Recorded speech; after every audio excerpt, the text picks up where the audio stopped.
Okay, that's great. Um, Thank you all for joining us for the fourth webinar of this online module. We have a wonderful buffet lined up for you today for this webinar. We have staff of the Right to Development section of the OHCHR, our colleagues Shami Puvimanasinghe and Diego Valadares. Shami is, of course, also the co-editor of the module and the chapters along with myself. And they will be speaking to us today. We also have Gainal Curry, who is from the SDG section of the OHCHR, and so we will have her comments as well today, in this webinar. And we also have Bhumika Muchala, who is an expert consultant for the Right to Development section and has been very instrumental in producing a lot of literature on the right to development over years as well. So, yeah, just one logistical issue. Please make sure that your speakers are on mute. Your microphones are on mute so that there is no disturbance for the others in the meantime. Um, throughout this Throughout this course, we have been looking at various dimensions of the right to development. And one of the essential principles that we have been highlighting in various webinars as well as in the readings is the important dimensions of right to development, which places equal focus and attention to both national action and international action. This is clearly one of the biggest value addeds of the right to development. So in today's webinar, we will begin with Bhumika, who will present to us the macroeconomic situation today and the challenges in particular posed by the COVID-19 pandemic. We'll be hearing from her about the current global situation and what's to be expected in the aftermath of the pandemic. That I think would set a very good basis for us to delve deeper into the national implementation challenges that the pandemic has posed, for which we will have Gainal Curry present to us. And then we will move to the other limb of right to development, which is the international action. And for that, we will have our colleagues Diego Valadares and Shami Puvimanasinghe speak to us about international dimensions. So without further ado, I think we can begin with Bhumika's overview and mapping of the landscape of the COVID-19 situation and what's to be expected from the macroeconomic perspective. Bhumika, the floor is yours. If you could just turn on your camera and your mic, that will be great.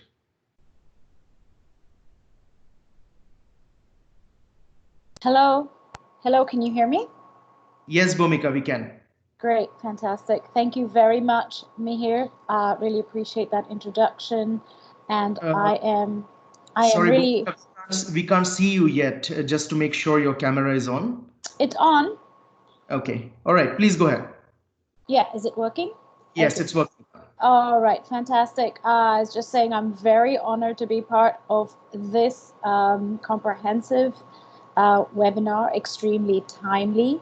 And I will just introduce myself by saying that I am a political economist by practice, and my training is very much in development economics, and I focus on the implications of the international financial architecture for social and economic development, rights, and the perspectives and the experience of developing countries. So very much a global South argument and angle on the dynamics, structures, and systemic arrangements of the international financial architecture. So I have produced a paper which is in the optional reading. It's titled COVID-19 Reveals Everything.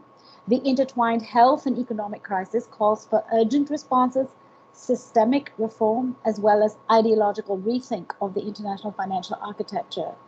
So my job right now, today, is to actually provide you with a sweeping overview of the global economic scenario. And there are a few pressing issues, right? There are some critical, urgent issues happening right now in this greatest catastrophe of a generation and the deepest economic recession since World War II. These are, for example, sovereign debt, the urgent need for fiscal liquidity, the very real danger of a renewed wave of fiscal austerity or structural adjustment programs, as well as the key issue of tax justice.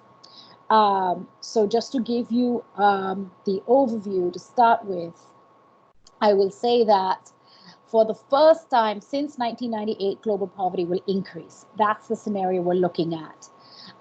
First time since 1998. So it's quite breathtaking. At least 500 million people are projected by the United Nations to fall into poverty by the end of 2020, with some 60 million at risk of falling into extreme poverty. The poorest countries in the world will undoubtedly be the hardest hit. This further entrenches inequalities within and between countries, affecting fulfillment of all levels of human rights, and certainly creating enormous challenges for the Sustainable Development Goals, which may well be a dream deferred right now. The IMF predicts the global economy will shrink by 4.8% in 2020, compared to its previous growth prediction of 3.4 positive percentage points before the crisis hit. So all in total, this is a fall in expected global growth of 8.2 percentage points. African economies are expected to shrink by 5.5% in 2020, which is the worst economic contraction for the African continent since the 1970s. In Latin America and the Caribbean, there is a 9.4% shrink expected. Now, who is being hit the hardest, right? Countries that are most reliant on commodities, on global trade, on tourism, countries that rely on external financing to meet their basic national financing needs. Developing countries at date have already experienced the greatest ever capital outflow of $150 billion, which is 5 times the capital outflows during the global financial crisis of 2008. So what we're seeing right now really surpasses previous occurrences. Now, why does capital outflows matter? Because capital outflows then triggers a domino wave of effects, currency depreciations, commodity price collapses, and global trade and supply chains that come to a halt, that add to the already existing debt distress across the developing world, now slated very much to blow up into a debt crisis. So my first point within the financial system will be on debt.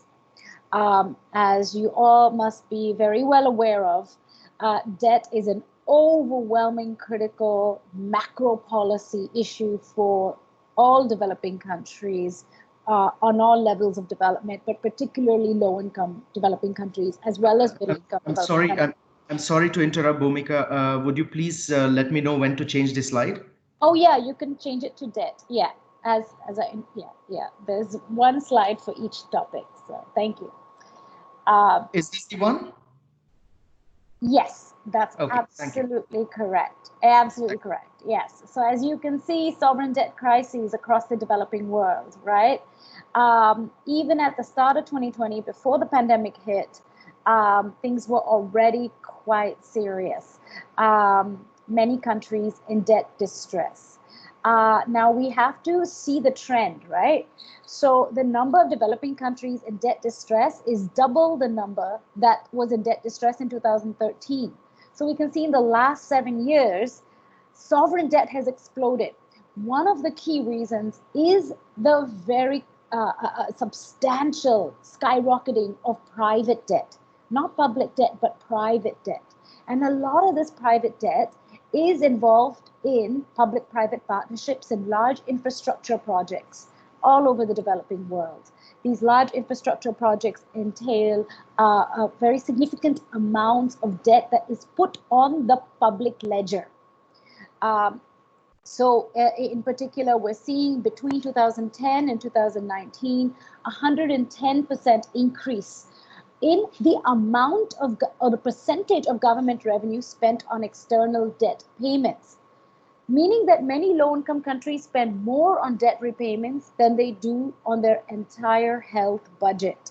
And this is an extremely critical issue when we look at the stranglehold that sovereign debt has on the ability of a country to spend its maximum available resources on fulfilling and achieving even the most basic economic and social rights. So we know, debt goes back thousands of years, 5,000 years. In fact, there's a book called 5,000 Years of Debt. It is one of the oldest forms of, frankly,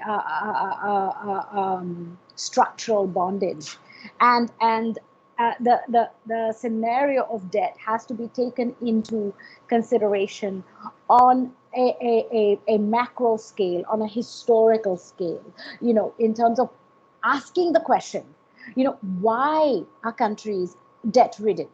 It is not so simple as an issue of good or bad national governance and management of the public books. It may be that to some extent, but it is also much more structural issues and concerns with regard to the composition of the national economy, whether there is manufacturing value added, whether there is GDP growth, whether there is a dynamic and diversified productive sector, whether the dependency of the country on loans and borrowing in the capital markets is very high. Most developing countries, let's remember, at the forefront, cannot raise capital. Unlike rich countries, developing countries cannot raise capital on their own, right? Because their currencies are not the reserve currencies. And so they are not able to develop the deep financial markets that rich countries have developed. And we know today there's a huge distinction between the financial economy on the one hand and the real economy of production, wages, jobs, and the financial economy of assets, of investments, of speculative trading, currency trading, commodity price indexes. These are two almost separated economies, financial economies slated to be over 70 times the size of the real economy. So what are we looking at? On 15th April, the group of 20 G20 leaders announced a debt moratorium, meaning a suspension on official bilateral debt of the world's 76 poorest countries, but this only lasts until December 2020. And we have to remember, debt suspension just means that it's deferred. The debt comes back again after December 2020 with the interest piled on top. And most importantly, this debt suspension has not addressed private sector debt. Private sector debt, as I mentioned, is the most critical factor. In fact, that's the bulk of the debt. So right now what's happening is the International Monetary Fund is currently lending to 33 countries that are decided to be by the fund at high risk of debt distress. Now, the 33 countries that are receiving loans by the IMF, in 28 of these 33 countries, a good majority of the loan amounts is being used to bail out private lenders.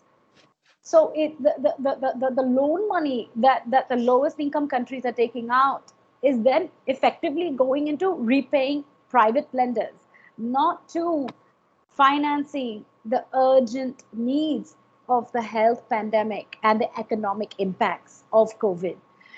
So the IMF, as well as civil society and many progressive governments around the world, have been criticizing private lenders for failing to take part in the debt suspension initiative of the G20. In fact, even the European countries have come out and criticized the private lenders. So this is a key issue. And just to flag the human rights connection to debt sustainability analysis, the DSA, or debt sustainability analysis, a very complex analytical mechanism that the IMF in particular has been using for decades to decipher whether debts are sustainable.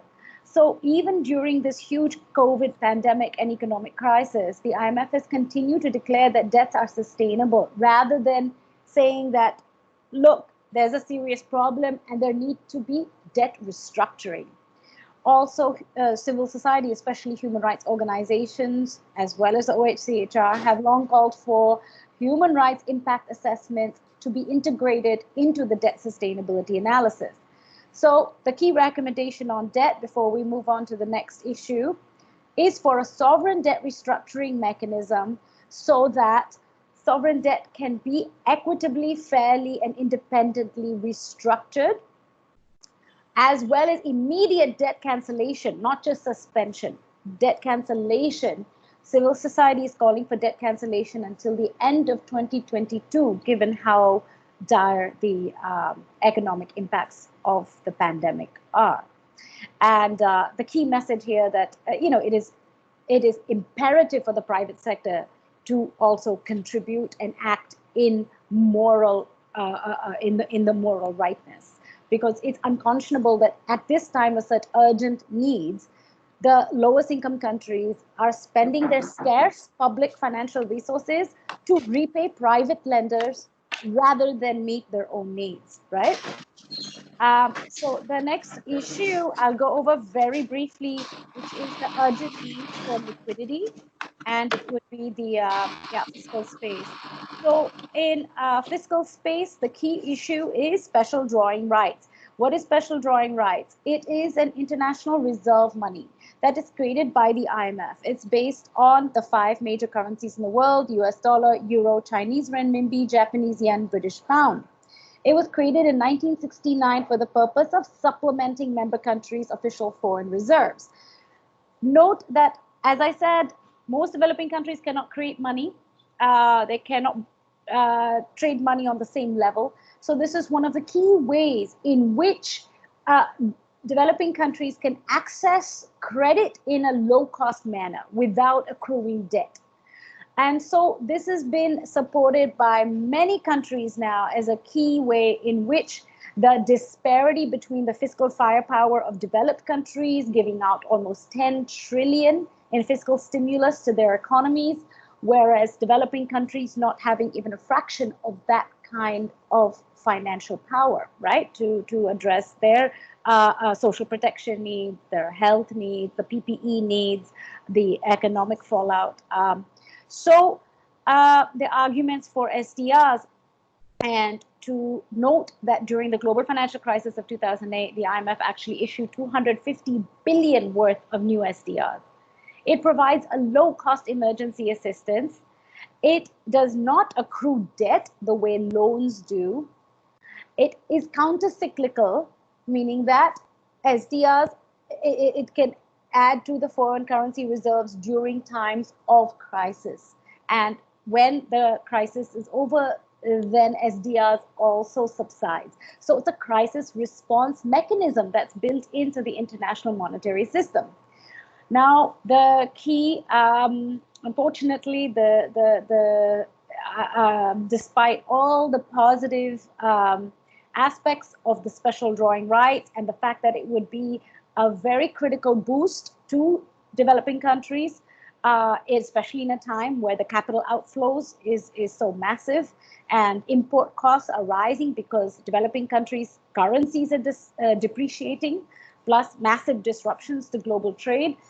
But the US is against it. And this is, of course, unique to the current very problematic administration and has to do with the US-China tit for tat, race to the bottom.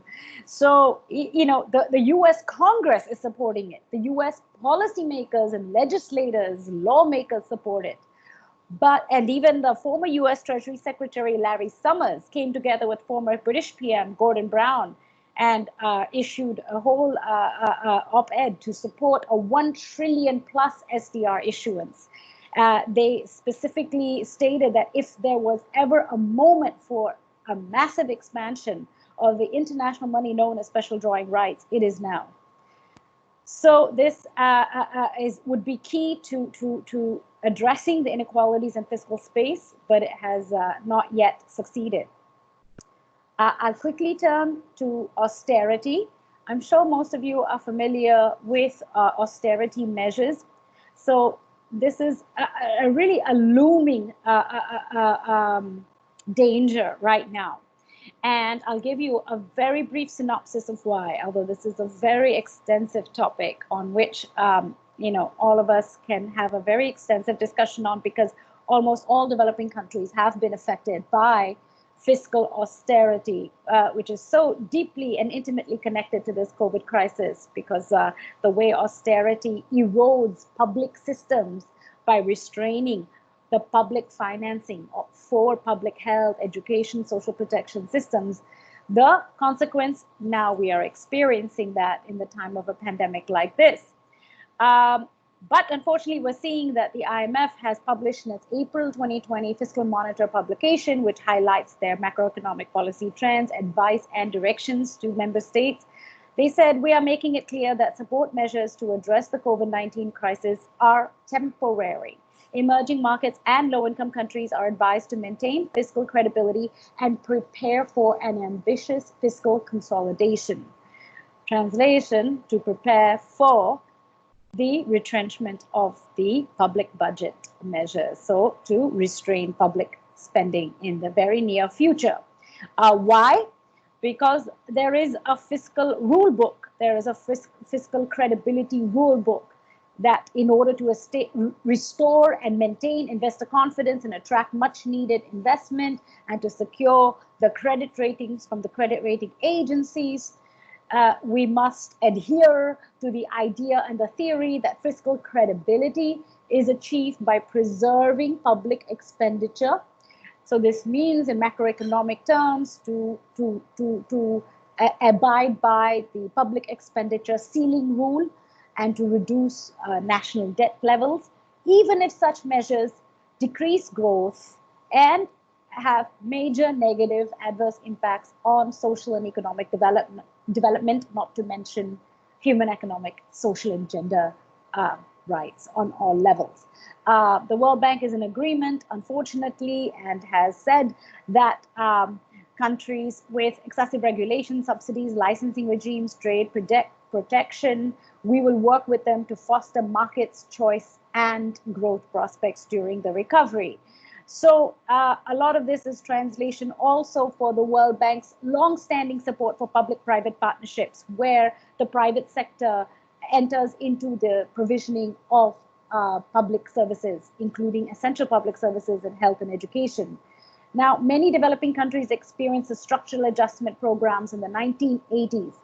And so the human rights and the civil society and the development community is extremely worried that with a new future round of fiscal austerity and a new wave of restraining public spending at a time when to recover economically and socially and developmentally, you need public spending.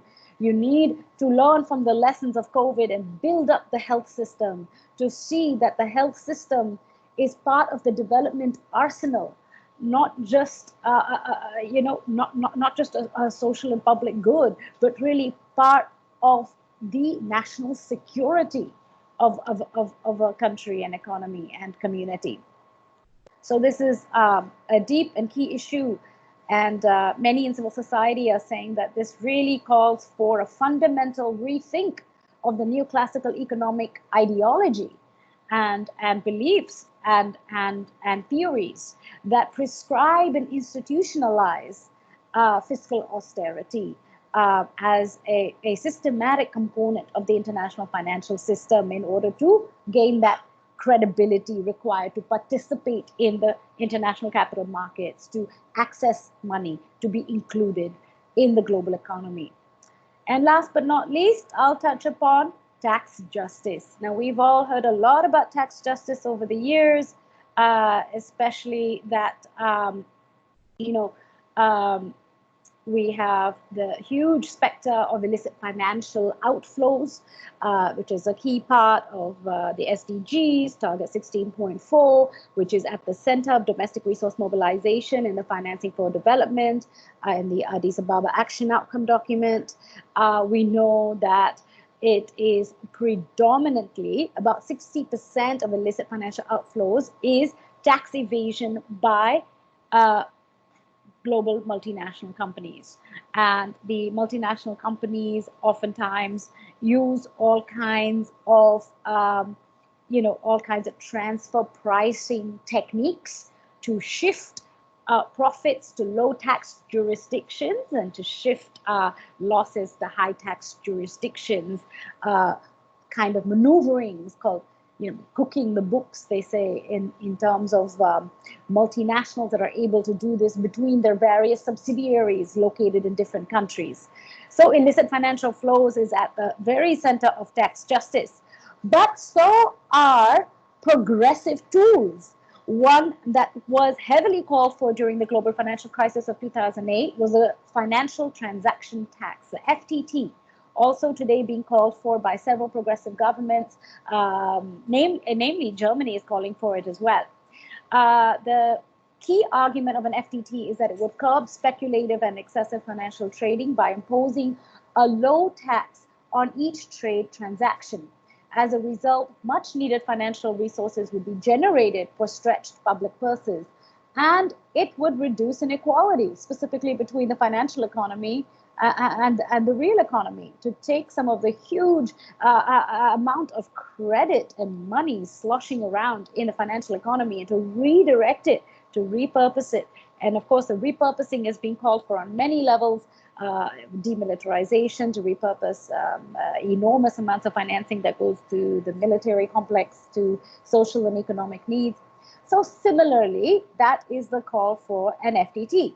However, currently, unsurprisingly, you can guess it's been politically blocked by vested interests, especially in the US, where a lot of the financial trading is located. But, this kind of progressive income taxation that is very targeted at rich individuals and rich firms are historical fiscal tools. It's not new. They're historical. During World War II, the US, actually during both World War I and World War II, the US government imposed direct taxation on companies that made high profits by manufacturing for the war. It was called the War Revenue Act. And this effectively contained the dilemma of financial profiteering. It addressed the public outrage at that time at the perceived illegitimate profit making in times of crisis. It's wondrous, it's really curious that right now, in such a time of crisis, there isn't the same level of public outrage at the fact that the largest food and beverage corporations have made $43 billion in profit during this time of the COVID pandemic. 43 billion in profit by the largest food and beverage corporations, because worldwide people are spending more on groceries now than on any other purchase, right? So in this current time of pandemic, couldn't such targeted taxes, couldn't such targeted regulation also similarly limit hoarding, reduce inequality, shore up fiscal deficits, all the while generating necessary public financial resources?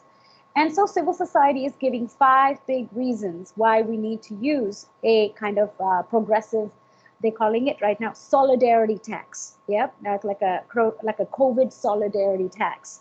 So number one is that because of a recession, tax revenues will be stunted over the next at least 2 years because all economic activity is being slowed down. Mass unemployment, which means fewer tax revenues.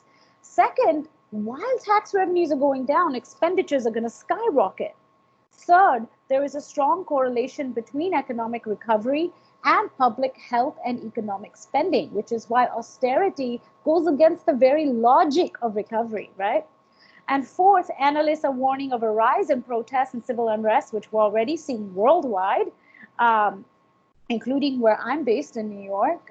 Protests every day in my neighborhood for many, many different reasons, from racial justice to the deepening of inequalities and food insecurity. And fifth, that progressive taxes on the financial firms, on wealth, so wealthy individuals, on inheritance even, on real estate, are some of the most effective policy tools to directly reduce economic and social inequalities.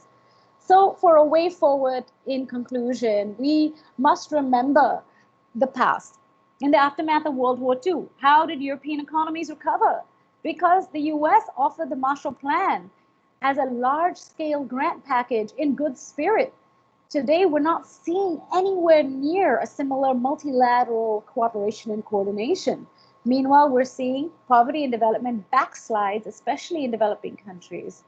But the way forward also needs to meaningfully address climate change and decarbonizing the global economy, because if we don't embark on a green recovery forward, a truly green, sustainable recovery, not one based on green financialization or green economy per se, but a truly green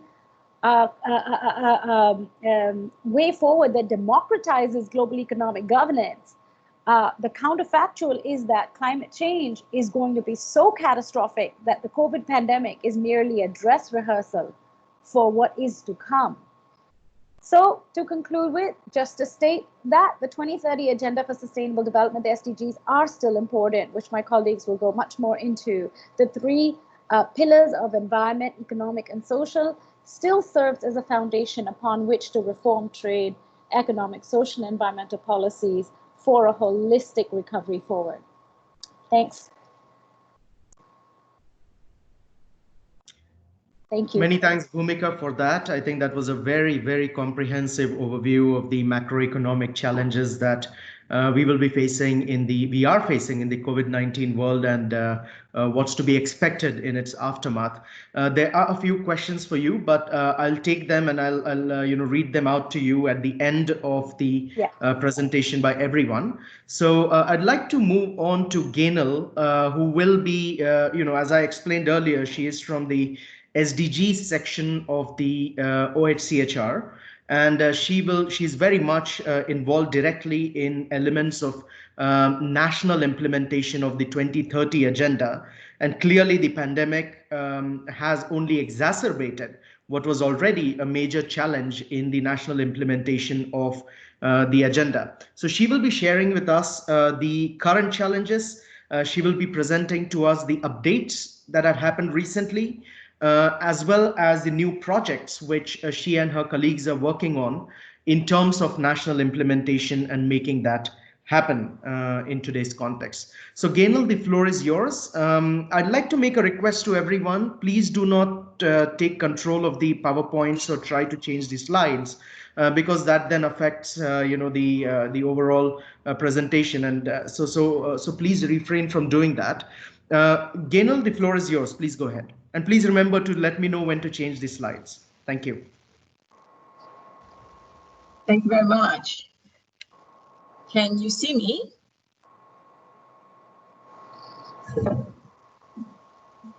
Can you see me? Can you hear me? Yes, absolutely. Please go ahead. Okay, thank you so much. Colleagues, it's a great opportunity for me to be here. I'm very thankful to have a chance to share with you a little bit of the work that we're doing in the Sustainable Development section at OHCHR. I'm going to share a little bit on implementing human rights, and as was said, how we're doing that basically at the national level, and some of the recent initiatives that have sort of encouraged us to basically change gears a little bit in how we're doing that work. And of course, the most obvious one is COVID-19. So I won't go into the SDGs themselves because I know we're all aware of them, but I will just say that I wanted to speak a little bit, to share a little bit about how we in OHCHR look at implementation of the SDGs through human rights. And maybe you can get the next slide. So for OHCHR, the SDGs, we look at prioritization of the SDGs by looking at several key issues. For us, it's about, and I'm trying to see if I can actually get it. Somehow I'm not seeing it. Okay, yes. Do you have my slide up? I'm not seeing it. Sorry. It is up. Okay, you should be able to see that, Gainal. Okay, so I'm not quite seeing it. Let me move. I'm not. I still have Bhumika's one. Okay, here I am. So thank you so much. And so we look at the prioritization of the SDGs and the implementation of prioritization of human rights and the implementation of SDGs. We see these two agendas as being mutually interconnected, basically. And so when you implement human rights, or when you implement the SDGs, sorry, you are actually ensuring the realization of rights. So at OHCHR, I'll just briefly mention that for us, it is about alignment with international human rights standards, and you know that already. It's the extent to which the SDGs are aligned. And so we encourage states to ensure that as they implement the SDGs, they keep their human rights obligations in mind, so that also in terms of reporting, we have that happening at on both sides. So we've been working quite extensively with the Universal Periodic Review, for an example, and we have been encouraging states to include in their review process the extent to which they're looking at SDGs. We know that a lot of the recommendations coming out of the Universal Periodic Review look specifically at civil and political rights and not so much at economic, social, and cultural rights. And we know that the greatest challenges for us in terms of implementation of the SDGs is around the economic, social, and cultural rights issues. So we're asking states to be a little bit more strategic and to think about how we can do that in a real concrete way. And the same thing in terms of reporting at the PNR, the voluntary national reviews, we're also encouraging states to look at, and more of them are actually introducing human rights language at the beginning. You know, we were seeing these two agendas as quite separately, but now there's a lot more synergies and reporting on both sides. So that, how we look at it in terms of international human rights laws and standards is really very important for us. As we all know, the agenda, the 2030 agenda is really grounded in human rights. A big part of it for us is the principle of leaving no one behind. That is directly linked to the work that we're doing on non-discrimination and inequality, addressing inequalities and ensuring that we look at those persons within society and groups within societies that are most marginalized and prioritize them. And this is it's a big one for us. So we have been working quite a bit on leaving no one behind and how we support states on addressing this particular issue. For us, it's also about active and meaningful participation. So it's ensuring that we have a whole of society approach and that states are encouraged to bring everyone into the fold. This cannot be exclusively a government initiative. It has to involve civil society and it has to involve every element of society. Those that are marginalized, again, that do not have a seat at the table, we look around, say who's not at the table, and those are the people that we need to bring into this participation, into this, when we talk about meaningful and active participation, how do we bring everyone in? And of course, the issue of accountability, this is one of the challenging things for us with the SDGs, and which is why we see it really very useful for us to link it with human rights, because we do have those accountability, strong accountability measures in human rights, and we want states to see that. We know that the 2030 agenda is really a commitment, but we want states to see it more of their own accountability, not so much to us, but to their own people, to their own citizens, to the persons within their territories, within their jurisdictions, and to really see it as not just reporting under the PNRs, but actually being accountable to ensure that when, as we say in my country, when the boats rise in the harbor, all of them rise, and that everyone actually gains from this process and not just a few select communities within our countries. And the final one for us that we've been highlighting in OHCHR is the issue of partnerships. And I won't go very much into that, but we know that many states have found this challenging to do on their own. And I think it's really a huge agenda that cannot be done on its, governments cannot do it on their own, and states cannot do it on their own. And so it requires participation from not only NGOs, but also the private sector, from the UN community. And we realize that within OHCHR and the UN family more broadly, we have a role to play in terms of partnering with governments to help them to support the implementation of the SDGs. So I just wanted to briefly mention that's how we are looking at our work in terms of the SDGs. And if we can go to the next slide. So for us, what has become very important is the decade ahead. And when we started early in the year, even last year, when we look at the high-level political forum, really the focus was on how do we accelerate action? How do we get, because countries were being left, countries were not meeting their obligations in a sense, and they were far behind in terms of meeting targets and were not on track. And that goes across the board for all countries. there were some SDGs that were lagging behind even further. For an example, SDG 5 on gender equality, every single state was lagging behind and there was much more work to be done. So one of the key questions is, how do we accelerate? What do we need to do to ensure that we can possibly reach the goals, or as close to the goals as possible by 2030? And this particular topic was taken up here in Geneva at the Human Rights Council as well, where we looked at in our annual intersessional meeting on human rights and the SDGs, where we tried to talk about the synergies between human rights and SDGs. We looked at how we can better work toward ensuring or support states in meeting their goals within the next 10 years. How can we speed things up?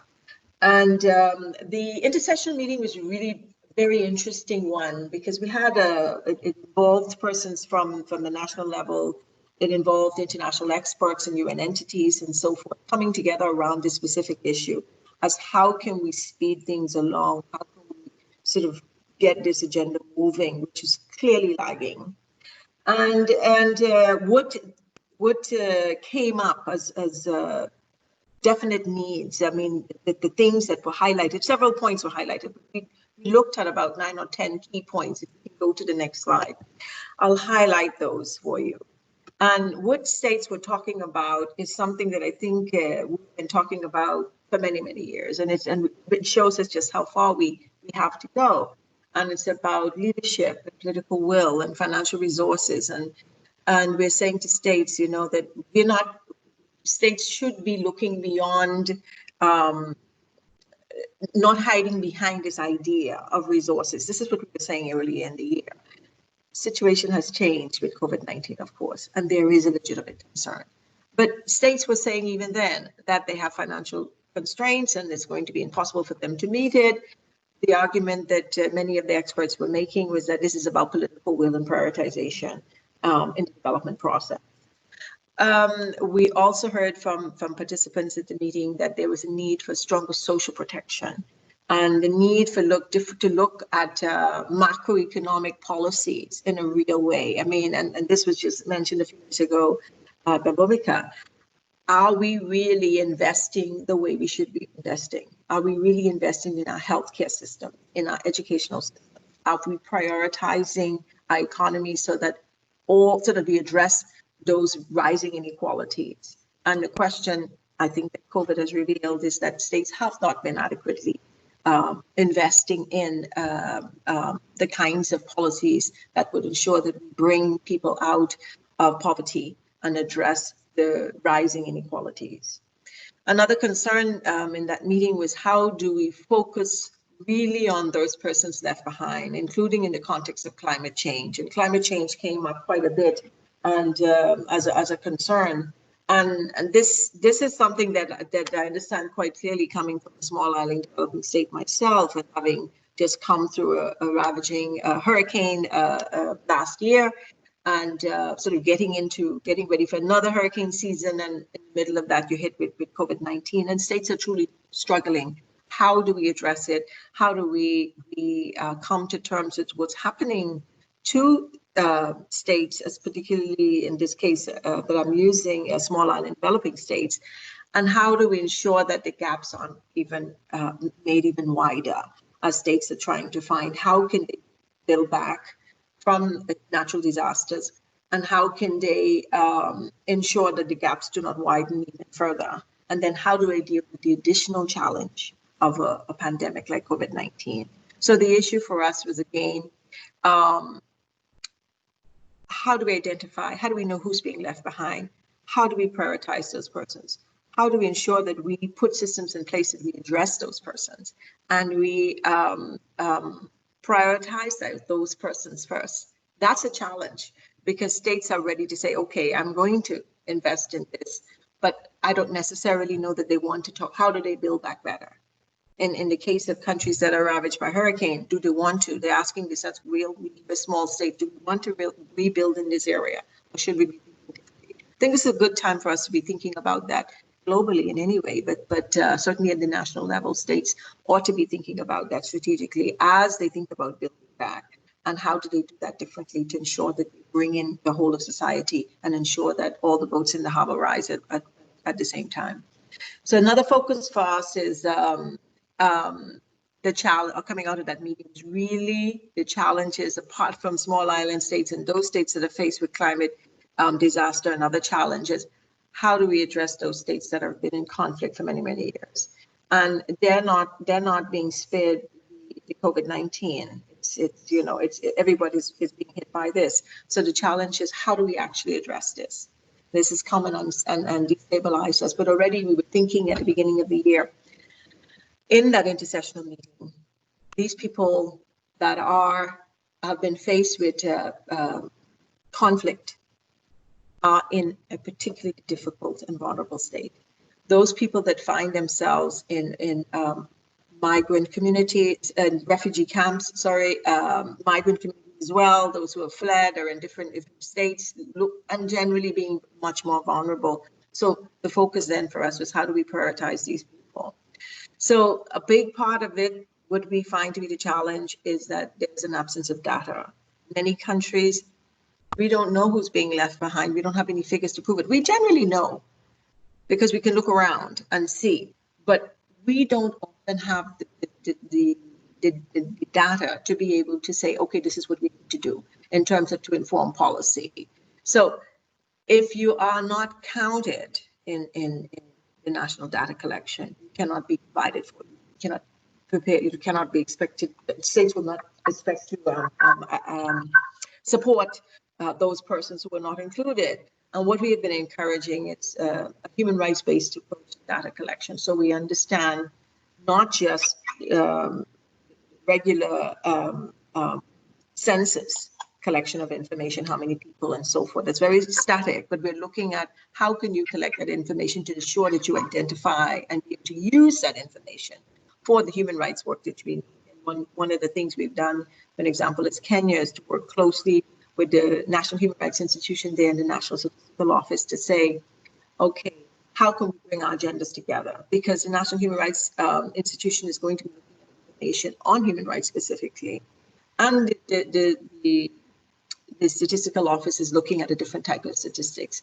And when we bring those two together, we see that in the most recent census, we had a much broader category of persons being assessed, being counted for the first time, and people having the opportunity to identify themselves. So self-identification was key in that process because we put that human rights lens on it. And this is exactly what we're trying to encourage all states to do. Again, it was about encouraging a whole of society approach in this process and not sort of limiting it. We were talking also about leveraging partnerships, and the UN has a new cooperation framework that guides its development, its supported development in country teams. And that new framework is based on the SDGs. So we're saying when we are working among ourselves with UN teams, and then in collaboration with countries, in doing our analysis and so forth, we must ensure that we link it to the SDGs and to human rights concerns that are in the countries. And I think this is an excellent opportunity for us to be able to do that, to say that with the new cooperation framework, how can we do it differently? How can we do it better? How can we ensure that we have SDGs and human rights as the bedrock of our frameworks for cooperation at the national level? And so I think the final step for us, and the coming out of that meeting, was again about the high-level political forum. How do we improve the process? How do we look at those modalities and strengthen within the reporting process human rights and the SDGs? So this is really what we saw coming out of the meeting, and which we continue to use to inform our work. But of course, if we can change to the next slide, building on the recommendations coming out of the intersessional meeting, and in light of COVID, as I mentioned earlier, we've had to sort of shift gears and to see how we can do things differently. And one of the things we did within OHCHR is to introduce a surge team, and that team was a group of persons who to help us look differently at development and look differently at how we've actually been doing it, to doing it a little bit better. So the idea was to liaise closely with all our field presences and to get a better understanding of what we're doing, and to get a better understanding of how we can do better, and to come up with key strategies in terms of how we can inform the country analysis at national level, how we can inform the cooperation frameworks, how we can strengthen the human rights and SDG processes on the ground. So we have had, of course, over the years, human rights officers that have been doing excellent work on human rights. Didn't quite have that synergy with SDGs. So what the search team did was to try to encourage that, to build capacity among our colleagues in the field to better understand the SDGs and how it can inform and support their work, how the SDGs essentially can be used to help us in the implementation or the realization of SDGs with support to the realization of SDGs at the national level. So their work has been really very much appreciated. We've also set up a community of practice where we get to share that work, and it's something that has over 400 participants so far.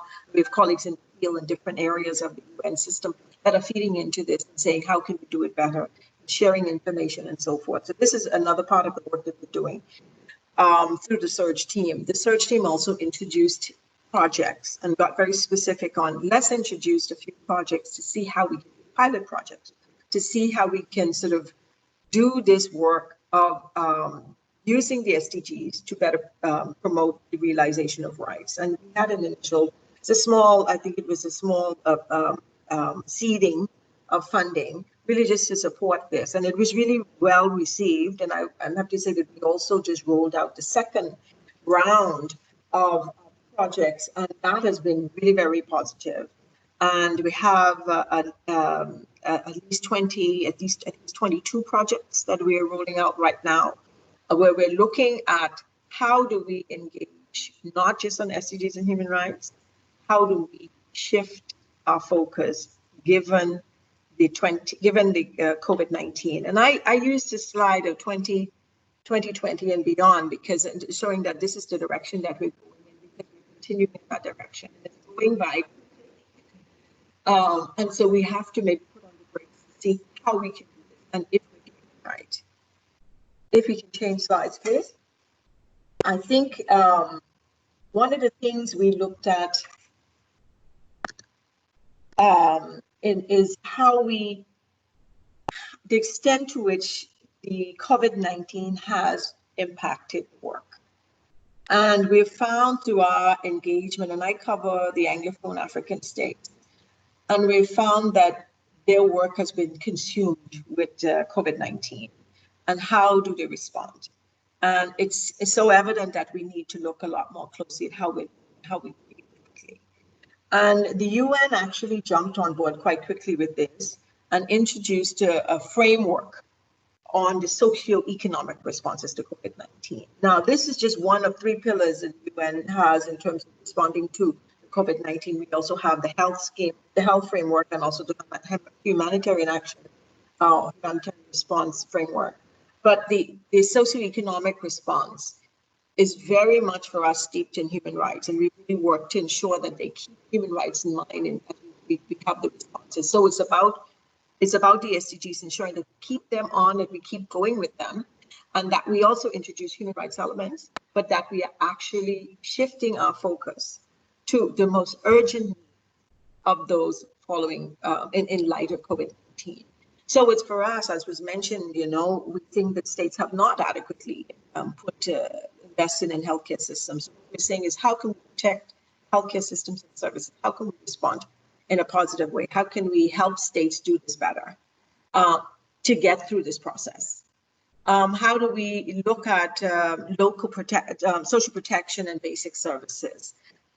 Do you have schemes in place to actually respond immediately? So it's about immediate response, and it's about planning as you go forward. How do we build it back better? So we're already thinking about doing it beyond post-COVID-19. How do we ensure that we don't go back to the normal, but we actually embrace this new normal and do it better, do it differently, that is more inclusive in human rights space.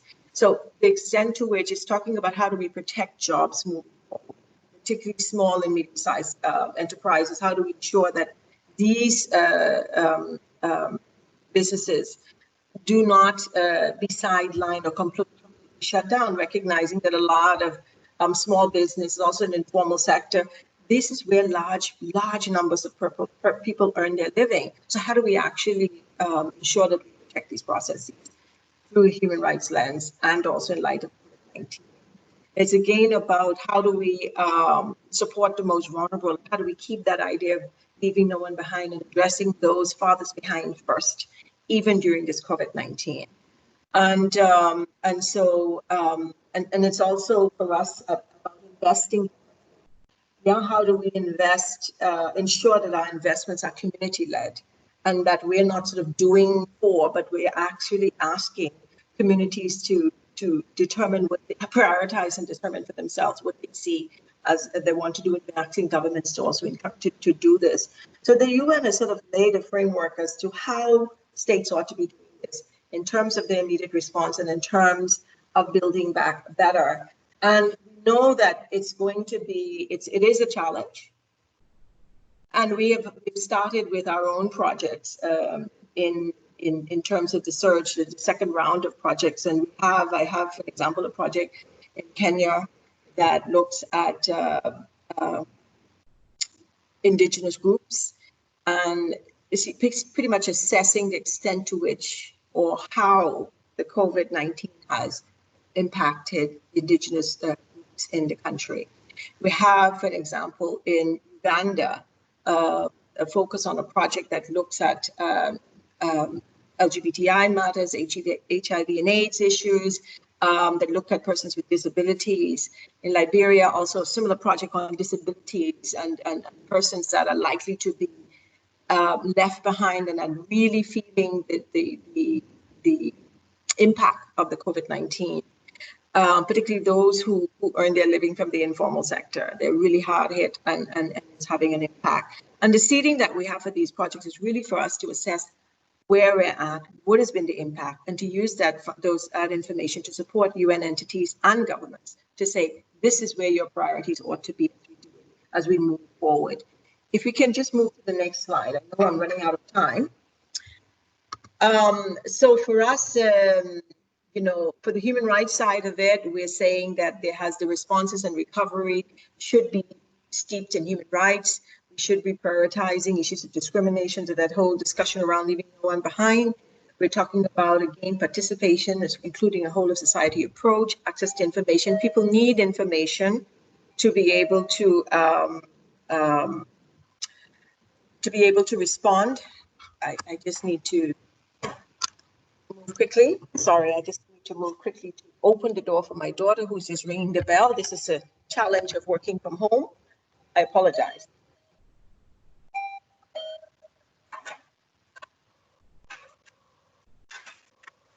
Sorry. That's my daughter returning from swimming. Okay, so just to say that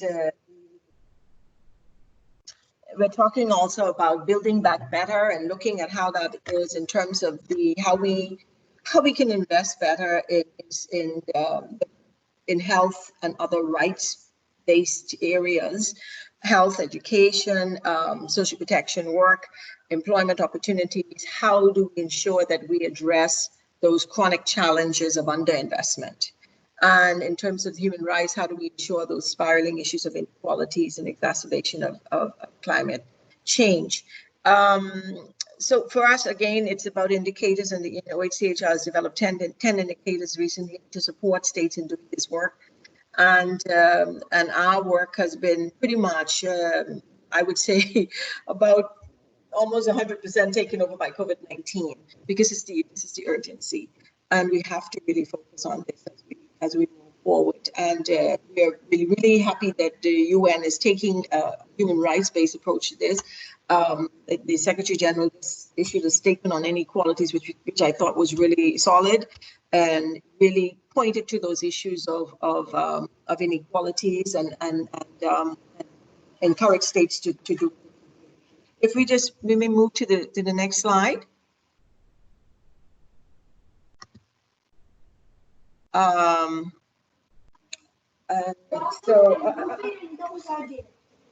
Sorry. Are we there? Yes, I have the Yes, slide okay, about the okay. high level. Okay, yes. So the high level political forum is another area where we will be focusing our attention. And we've just come out of a high level political forum where we've reiterated these issues of the socioeconomic responses of COVID-19. The high level political forum was just consumed with the whole idea of COVID-19. It was done virtually, but certainly it was the topic of the day was COVID-19 and how can we do it. The focus is definitely let's stay on track with the 2030 agenda. We're trying to keep that at the center of what it is we do in terms of development. But it really looked, even through its theme for the event, it said that they talked about launching the decade of action at a time of crisis and keeping the focus on the SDGs while countering COVID-19. So the focus is very much there. And I think members were really keen to see how we can break out of this silo, this way of thinking in silos, of responding in silos, but really strengthening partnerships, which is a big part of what we encourage in the right to development. It's how we look, not, this can't be done individually. And it has to be done jointly with states as well, supporting each other. Again, I think about coming from a small state, I'm coming from the Bahamas, and just to think of the impact of COVID-19 in the US and how does it impact affected our economies in the Caribbean and my economy in particular, that is heavily reliant on tourism, that gets about, most of its tourists coming out of North America, but also the same way relying so heavily on North America for food, for what we consume, for health services, for education. It's just very, very closely tied. And so this is not a response that any one country can have on its own, and we cannot afford to see it in a silo, in a way of silos. We can't think of silos. So it's really important for us to think about it and take this forward in the context of, yes, you may, in the context of the right to development.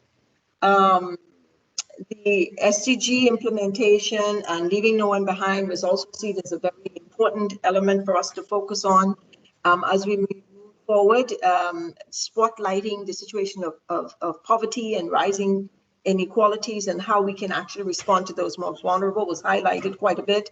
The idea of again, strengthening health systems and ensuring that we have cooperation within states involving all elements of society. So what we're saying in this, and I'll just move to the final slide, Clyde, just to say that we are keeping our focus on human rights and the SDGs. We're keeping our focus on development. We're keeping our focus on the 2030 agenda.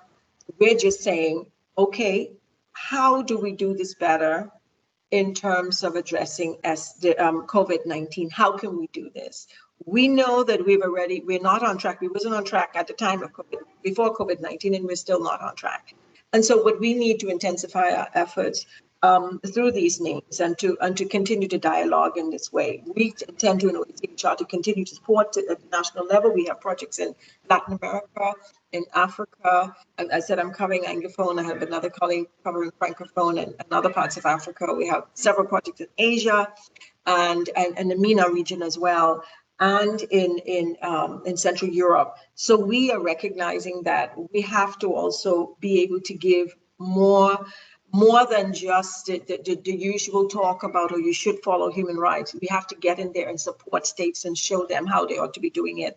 Work with the specific entities like the National Human Rights Institution, but also the National Statistical Offices.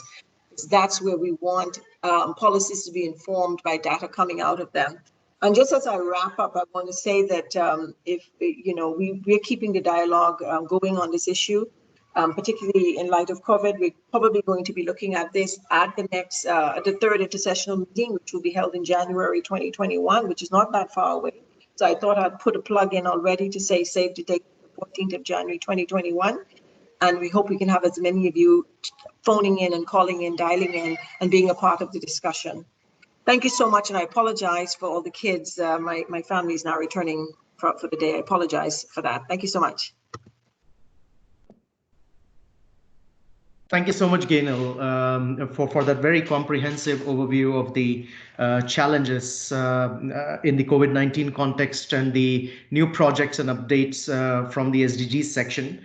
I think the point you've made about the siloed responses being counterproductive to addressing some of these challenges. I think it's a very good stepping stone for the next limb of our webinar today. I'd like to call upon Diego and Shami to please speak. Diego, the floor is yours, and I believe Shami will soon join after that.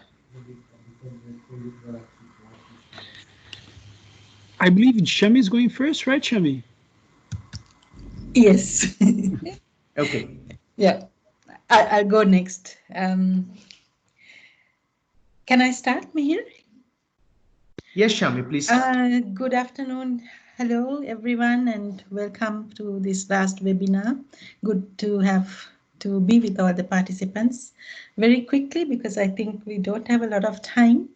Right to Development Global Partnership and the means of implementation. I think this is where probably we try to bring it all together, because if we don't have the means of implementation, well, that we really have problems in terms of making a difference in this. The slogan that we have for the SDGs, which is leaving no one behind, I think we will be leaving not just no one, but millions or billions behind if we do not have a lot of focus on international cooperation for development, for sustainable development, and getting together the means of implementation. Mihir, you can move on. So just to tell you very, very briefly what we do in the Right to Development section, we're a very, very small section, but the Office of Human Rights has a co-mandate to promote and protect the right to development. When the office was set up in 1993, one of the responsibilities for the High Commissioner was to implement and mainstream the right to development. And in that context, we support the Intergovernmental Working Group, which is right now going to negotiate in a few months' time a legally binding instrument on the right to development. We support the Special Rapporteur on the right to development, who produced some practical guidelines on the implementation of this right. And as Mihir would have told you, because he's also a member of the expert mechanism, we have now the latest mechanism being the independent expert mechanism. We also have now a right to development panel, a biennial panel. Then we used to work on globalization a lot. Now we do reports on international cooperation, SG and HC's report on international cooperation, which I think in the COVID era in which we are living has come front and center as one of the most important issues. Perhaps theoretically everybody agrees, but I think in practice, this is where a lot more has to be done. Then we have special procedures, treaty bodies, which also support similar mandates, such as international solidarity, democratic order, unilateral coercive measures, foreign debt, etc. And we do several other things. One of the latest developments, we are also getting involved in the surge projects that Gainal told you about, trying to bring in the international dimensions, going beyond the national dimensions. So this will be a new aspect of the surge projects. Mihir, you can move. Next slide. So I'm sure that all this has been covered in your course already, so I will not go one by one, just to say that international solidarity and cooperation is the very raison d'etre of the United Nations. It is the edifice on which the whole organization is built and is purposed for. The main pillars being peace and security, human rights, and development. And I often think now we need a fourth pillar, though it was not in the charter in 1945, of the environment and climate change. And in a sense, that is already done, because when you look at the 2030 agenda or all the developments on sustainable development starting from the 1970s, 1980s, we started to integrate economy, society, environment, at least in theory. The big issue is, do we do it in practice? And that, again, is where international solidarity and cooperation and the right to development become key.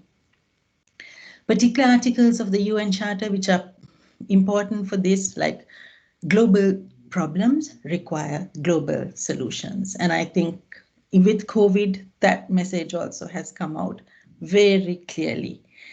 So there is a lot of theorizing about this and rhetoric about it, but I think we really have to, find ways in which even you and I can move forward with solidarity at all levels, not only international solidarity. I mean, to have international solidarity, you have to have solidarity starting at even at the grassroots level.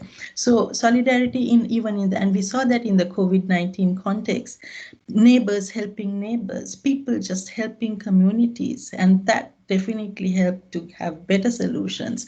Whereas the opposite, where people or countries only help themselves, then you have a negative reaction or negative consequences in terms of COVID. The 1970 Declaration, the 1974 Charter of Economic Rights and Duties of States, I'm sure you're all familiar with that. Very important, of course, the new international economic order, still not attained, but I think the right to development was always and will always be a struggle for that order and for economic justice, social justice, and now environmental justice, health justice. I mean, I think a lot of these issues that, like, if you look at just the fact that years of structural adjustment, years of, policies that were not really supporting, for example, public health systems, particularly on the African continent and the rest of the, I think a lot of us who come from developing countries are children of structural adjustment. We remember the years when, our countries really didn't have the capacity to deliver on their basic economic, social, cultural rights, often because of structural adjustment. Bhumika at the beginning has laid out all these macroeconomic issues, so I won't go into them too much, just to mention and make the links every now and then. 1992 Rio Declaration and 1993 Vienna Declaration, key in saying that the right to development is essential to have for people in the present generation to meet their needs, and that right should be effectively implemented or upheld in order to have equitable and sustainable development for future generations as well. And next slide, Mihir. DRTD, I'm not going to go that because I'm sure you know all these articles, but just for the records, you have it all in front of you when you have our PowerPoint. Article 2, 3, 4, 6, 7, 10, they all speak of the need for countries to cooperate, not only for development, but to prevent or overcome obstacles. Countries should cooperate also to eliminate obstacles to development. And when we have huge debt burdens and no proper action to overcome those debt burdens, when you have private debtors, like Bhumika explained, trying to recover their debt at the expense of perhaps life and death. I saw UNCTAD coming out with articles saying not life and death, but life and debt. Debt relief today has become one of the most important issues after COVID. But what I sometimes often think actually is that a lot of these issues that we are seeing now, such as poor public health systems and therefore poor results and more deaths and, and the whole structural adjustment issue as well as the debt issue, if the message of the right to development had been taken seriously, if only governments had risen above their petty political differences, we could have saved life. It would have been really a life-saving factor. Next slide, Mir. So again, laying out some of the key development policy framework. I already gave some of the law. I didn't mention the Universal Declaration, actually, very important as well. The Universal Declaration of Human Rights. So the Charter, then the Declaration, then of course the two conventions, and then the Right to Development Declaration. In the Universal Declaration, I think articles like Article 1 and Article 28 talking of a social and international order, which enables human rights and fundamental freedoms. And Article 1, which says that all people are born equal in dignity and rights. They are endowed with a conscience and people should treat each other with that dignity and rights. I think we have to go back to some of these fundamentals, because even if you see some of the reactions to COVID and some of the actions of governments trying to buy up all the vaccines for their own people, whereas some other governments simply cannot afford it. And that's why the Secretary General has come out with the concept of the global public good. And some people are really, civil society as well, is really supporting this of the global public good, and how intellectual property rights often stand in the way of vaccines and such basic health products. 2030 agenda, I think you have had enough. Addis Ababa Action Agenda, Paris Agreement, and the Sendai Framework for Disaster Risk Reduction. So all of this together set that development policy framework, as well as there are particular frameworks in relation to small islands, so the Samoa Pathway, least developed countries, so the Istanbul Declaration, then there's a Vienna Declaration for the landlocked developing countries which are mentioned in paragraph 16, 22, 44, I think, in the 2030 agenda, which talk of countries which are in a special situation and need special action. And this includes also countries in conflict and post-conflict. Next slide, Mir. Global partnership, yes, I already mentioned some of those. One thing to impress, I think, is the fact that these 17 goals cannot be separated from each other. They are also interlinked. And in terms of the right to development, the most important, of course, would be the last one, the Global Partnership for Development and the means of implementation. But often overlooked are the ABC targets of all of the 17 goals. ABC targets are there or at least AB targets in all of the other 16 goals. And I should also mention Goal 16, very important from a human rights point of view, good governance, rule of law, etc. But also something mentioned by Bhumika at the outset, one huge macroeconomic problem. Actually, Bhumika and I did a study on this, on illicit financial flows. And we used the framework of the right to development, this is the 2030 agenda, the financing for development agenda. And Goal 16 has a target on controlling illicit financial flows. Because although we think that aid is important, and certainly aid is important, financial aid, assistance, critical, we found that a much bigger amount of money is actually flowing out of those poor countries, out of developing countries, especially out of Africa, which is why Africa has a high-level panel on illicit financial flows. Middle-income countries, again, have huge issues. So I think sometimes if we look at developing countries generally and then look at the specific problems of these specific groups of countries, then we will not miss out something like the middle-income countries, which have their own massive issues, economic and other issues.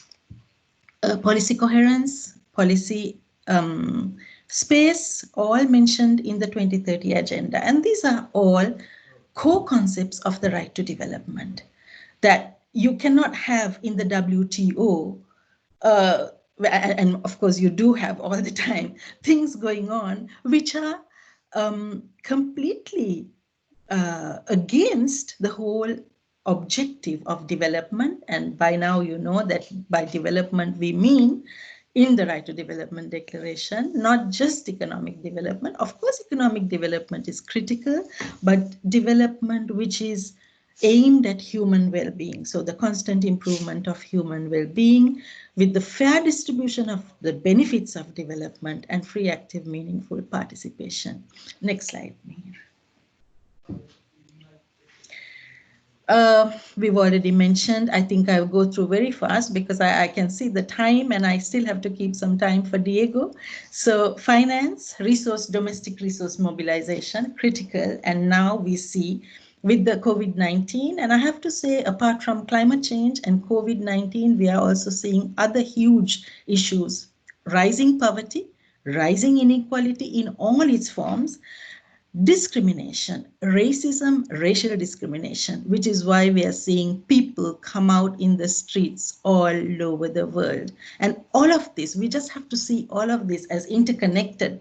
And in my experience, one of the most interconnected human rights documents I see is the Right to Development, because on the one hand, it's looking at racism, at racial discrimination. It's talking about apartheid, colonialism, exactly what we are now fighting against. And on the other hand, about economic development, employment, etc.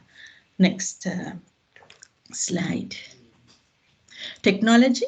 Critical. In fact, in the studies that Bhumika and I did together, we found that one of the main reasons which hold developing countries down is the lack of technology and the lack of transfer of technology. Much as we talk about transfer of technology, it is not happening. Aid, I think I have seen Mihir, what he shared with you, the documents. So the chapters, his chapter on means of implementation or implementation of the means, I think.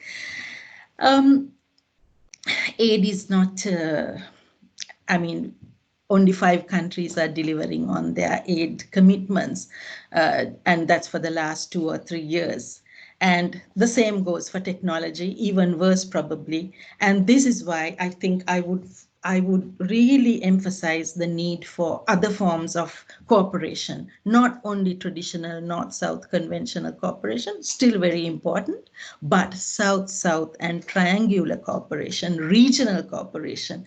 We have to move together as regions. For instance, I come from Sri Lanka, and India would be a critical source for our South-South cooperation, for our regional neighborhood cooperation, as well as for maintenance of peace in the region. So I think we are seeing that already. Globalization is come to a bit of a halt.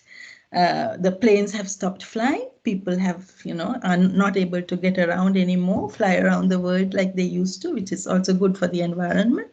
So how do we maybe produce more locally and sustainably and develop local industries and have industrialization in a different way, more green and more just and more equitable, as well as more gender-friendly development and industrialization. Next slide, Mihir. Technology, capacity building, absolutely important. Absolutely important to build capacity. Oftentimes it's a case of knowledge. It's a case of not having that sharing of knowledge. And again, I go back to South-South cooperation because that is one of the key elements of South-South cooperation. Southern countries may not have the money to share, but they do share a lot of knowledge. And I should say that following COVID-19, we saw an interesting feature of South-North cooperation. We saw Cuba sending doctors to Italy, and if I'm not mistaken, even to the United States. We saw countries like Vietnam, many countries sending and sharing their skills, their technology, all of that, all what they could. So I think going forward, this will be another lesson learned from COVID, the need for countries and people to help each other. Next. Trade. I'm sure Mahir has already touched on trade. Needless to say, we need a fair system of trade, which we do not have. Subsidies, all of these things which actually could destroy the poor farmer, could destroy the poor fisherman. All of these things, hopefully, we need in a new, what some people call a global new Green Deal or transformative economy. There's lots of people's minds have opened as a result of the pandemic. So hopefully we are looking towards change in trade, in investment. Investment law has been traditionally, there's almost been no law, and it's been the law of the strong against the weak. And the international investment dispute settlement system, again, has been very, very difficult for poorer countries. So let's investment regime also needs a huge change, and we hope that there will be change. And underlying all this is the need for international cooperation. International cooperation, solidarity. I keep going back to the first article of the Universal Declaration saying everybody is born the same. We cannot have laws by design which make the rich richer and the poor poorer, which is a lot of what globalization does, although globalization also does have its advantages. Next slide. Systemic issues, I think I've already mentioned them. The need for partnerships, critical. We need partnerships. Again, another factor that has been stressed after COVID, the fact that no country can go it alone. No one can go it alone. We have to come together to beat this crisis as well as all the other crises. And we need coherence, we need partnerships. I know that a lot of the time these multi-stakeholder partnerships and public-private partnerships have been pushed. I think while we need that, we also need a lot more partnerships of governments, of people, of civil society. Next slide. Financing for development, coming from the Monterey Consensus up to the Addis Ababa Action Agenda. Again, critical. If I had more time, I'll go into it, but time is really running out. So just to say, we need to look at that Addis Ababa Action Agenda. We need financing for sustainable development. And that is like so closely linked to the right to development. And the right to development needs to be the normative framework to make this work, to make the SDGs work, because otherwise we see that there's no cooperation to make them work, and also to make financing for development work. So that development is not a charity, it is not a generosity, it is a basic right. Next slide. Yeah, I'm going to skip that because the time is really, yeah. And COVID-19, again, I think I will skip it. Needless to say, there's been a lot of, some of the things were already mentioned. Again, I'll mention the socioeconomic response. There's been a call for a global ceasefire. I mean, we cannot be producing and selling arms in the face of a global pandemic. Something has to change. So SG has been calling for all this. For an end to unilateral coercive measures, for the vaccine to be considered one day when we have a vaccine, that it should be a global public good. So everything, I mean, a lot of good things have come out of the Secretary General, High Commissioner, and the entire UN system. But I think it's time to put this talk into action also. Next slide. Interdependence, yeah, we cannot emphasize it more. We know that we are only as strong as the weakest link in the system. And I will end there and say that I hope that though this course is ending, that this is only the beginning for you, that you will really work in whatever capacity you are to work for human rights, but also the right to development, if we want to realize true and sustainable development for everyone. Thank you.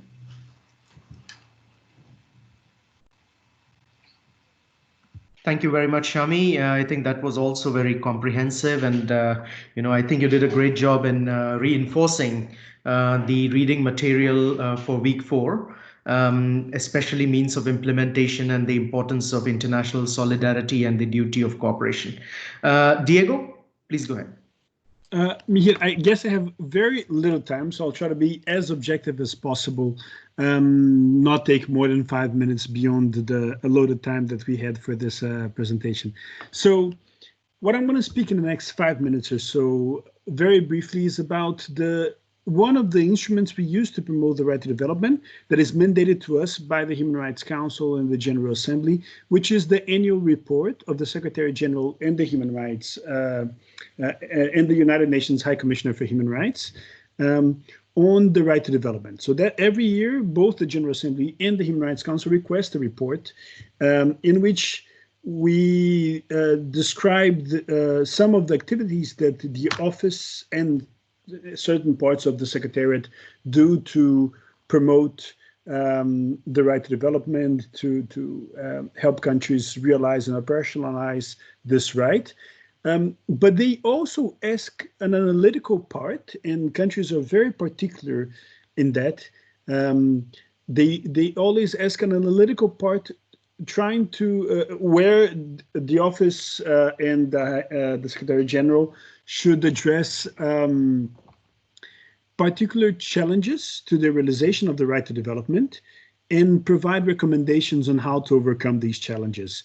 So in the past 3 years, I'm just going to mention the topics of the 2 last years from 2018 and 19. So 2018, the report was about inequality. The high-level political forum was meeting then in 2019, and one of the focused SDGs was SDG 10, so inequalities, and we focused our analysis on challenges and recommendations for overcoming these challenges on the relationship between the right to development and inequalities among countries, focusing especially in 2 different principles, the principle of self-determination and the principle of the duty to cooperate. Next slide, please. In 2019, the report focused on the means of implementation, SDG 17, also looking at some of the ABC targets that Shami mentioned in her presentation. And I think she already made an overview of the linkages between some of the topics under SDG 17 and the right to development. The report does that and provides some recommendations. Next slide, please. And this year, we've just concluded the report about an hour before this session with the editor. And this report is still not available in the hyperlink you'll see in this PowerPoint, but it will be soon there in about a month or so. The report focused on least developed countries. Why so? In 2021, now it might be 2022, the United Nations will convene a major conference, an important conference, the UN fifth conference on least developed countries. And the previous conference was in Istanbul in 2011, where the United Nations adopted the Istanbul Program of Action for Least Developed Countries. So it's a program of action trying to promote development, and why not, we can read that as the right to development even, though it doesn't encompass all aspects of the right to development, for the countries where major challenges are present. Now, again, the UN is going through that process. The preparatory meetings were supposed to happen in this first semester, but due to COVID, they were postponed for early next year. There will be a regional meeting in Malawi, probably in March next year. That's what is scheduled now for Africa and Haiti, and another regional meeting for Asia and the Pacific for the least developed countries. So what are these least developed countries then? They're countries that are classified like that by the Committee on for Development Policy based on 3 criteria: national income and economic growth, human assets, which involves indicators on health and education, and economic and environmental vulnerability. So these countries are where enjoying the right to development is most difficult, and where the benefits of world development are not being shared with them that much. So there are structural barriers for enjoying the right to development for individuals who are in those countries. Most of the poor of the world, extreme poor in the world, will be concentrated in these countries, or many of them will be concentrated in these countries. So the report tries to make a link between each of these indicators and try to complement them as well with recommendations on how to complement them in its relationship with the right to development.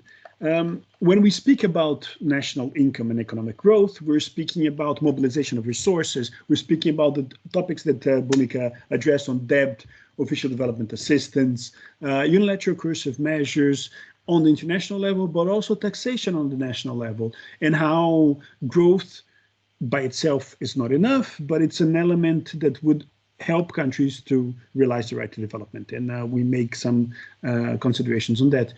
On human assets, the indicators on health are related to under 5 mortality rate, maternal mortality ratio, prevalence of stunting. So things that are very basic for the enjoyment of all other human rights. And the education index that composes the human assets speaks about gross secondary school enrollment ratio, adult literacy rate, gender parity index for gross secondary school enrollment. So very basic indicators that are we interpret in our report as proxy for the lack of realization of the right to development when these indicators are bad.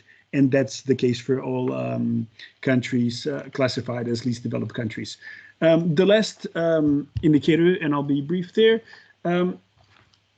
is the economic and vulnerability index, with indicators on economic vulnerability related to share of agricultural, forestry, fisheries in GDP, remoteness and landlockedness, merchandise export concentration, instability of export of goods and services. And these are very economic issues that doesn't seem strictly related with human rights, but they are, because they enable by having better assessment on these indicators, countries are more able to overcome structural impediments for their development and for the enjoyment of human rights, and having resources for promoting economic, social, political, civil rights.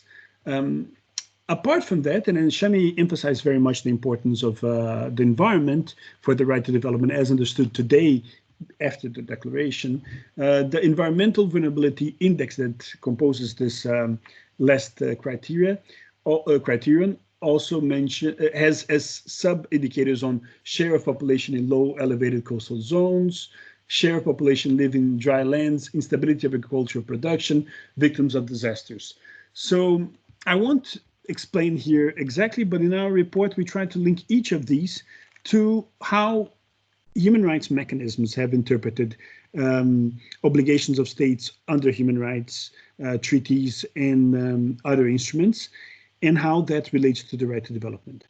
So the report goes further to discuss what should be the new program of action. So the whole effort is to try to input this next conference and try to indicate ways where the realization of the right to development, the new program of action can contribute for the realization of the right to development for these countries. So we go through several topics on how we contributed for the previous conference in 2011, how the office is present and how it works with LDCs. And so most LDCs have field presences of the Office of the High Commissioner for Human Rights.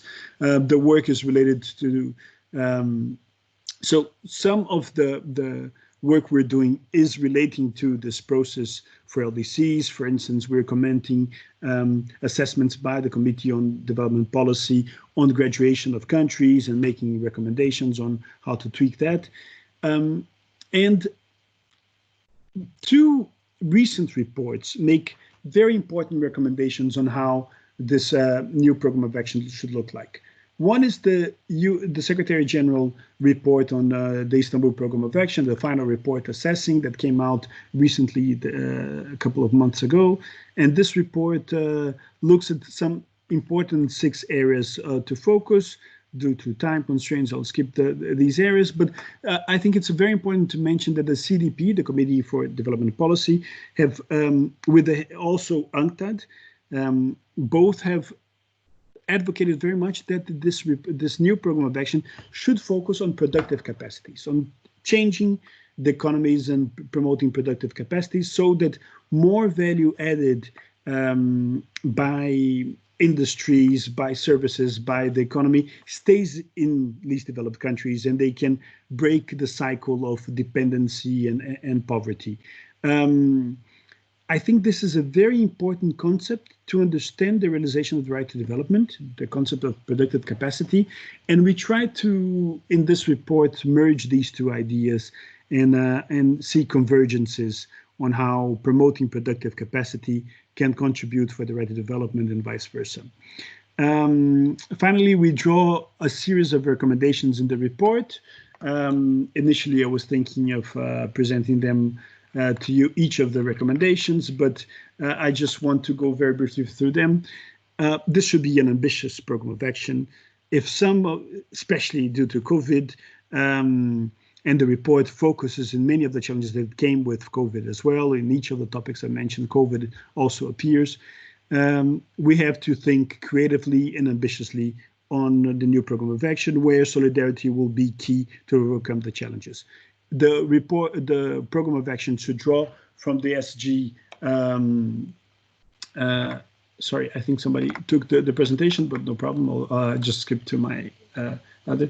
So the report should also draw from official documentation from the United Nations related to overcoming the economic and social challenges created by COVID and human rights as well. The High Commissioner's call for action for human rights, the highest aspiration, one of the documents that Shami presented in one of her last slides. The report should promote expanding productive capacity. It should have a participatory process. So all of you that are nationals or work in least developed countries should try to inform yourselves, and I would encourage you to do so, to inform yourselves of the process and see how you can input for this process, such an important process for the UN, to reflect the anxieties and needs of countries, of your countries and the countries where you live in.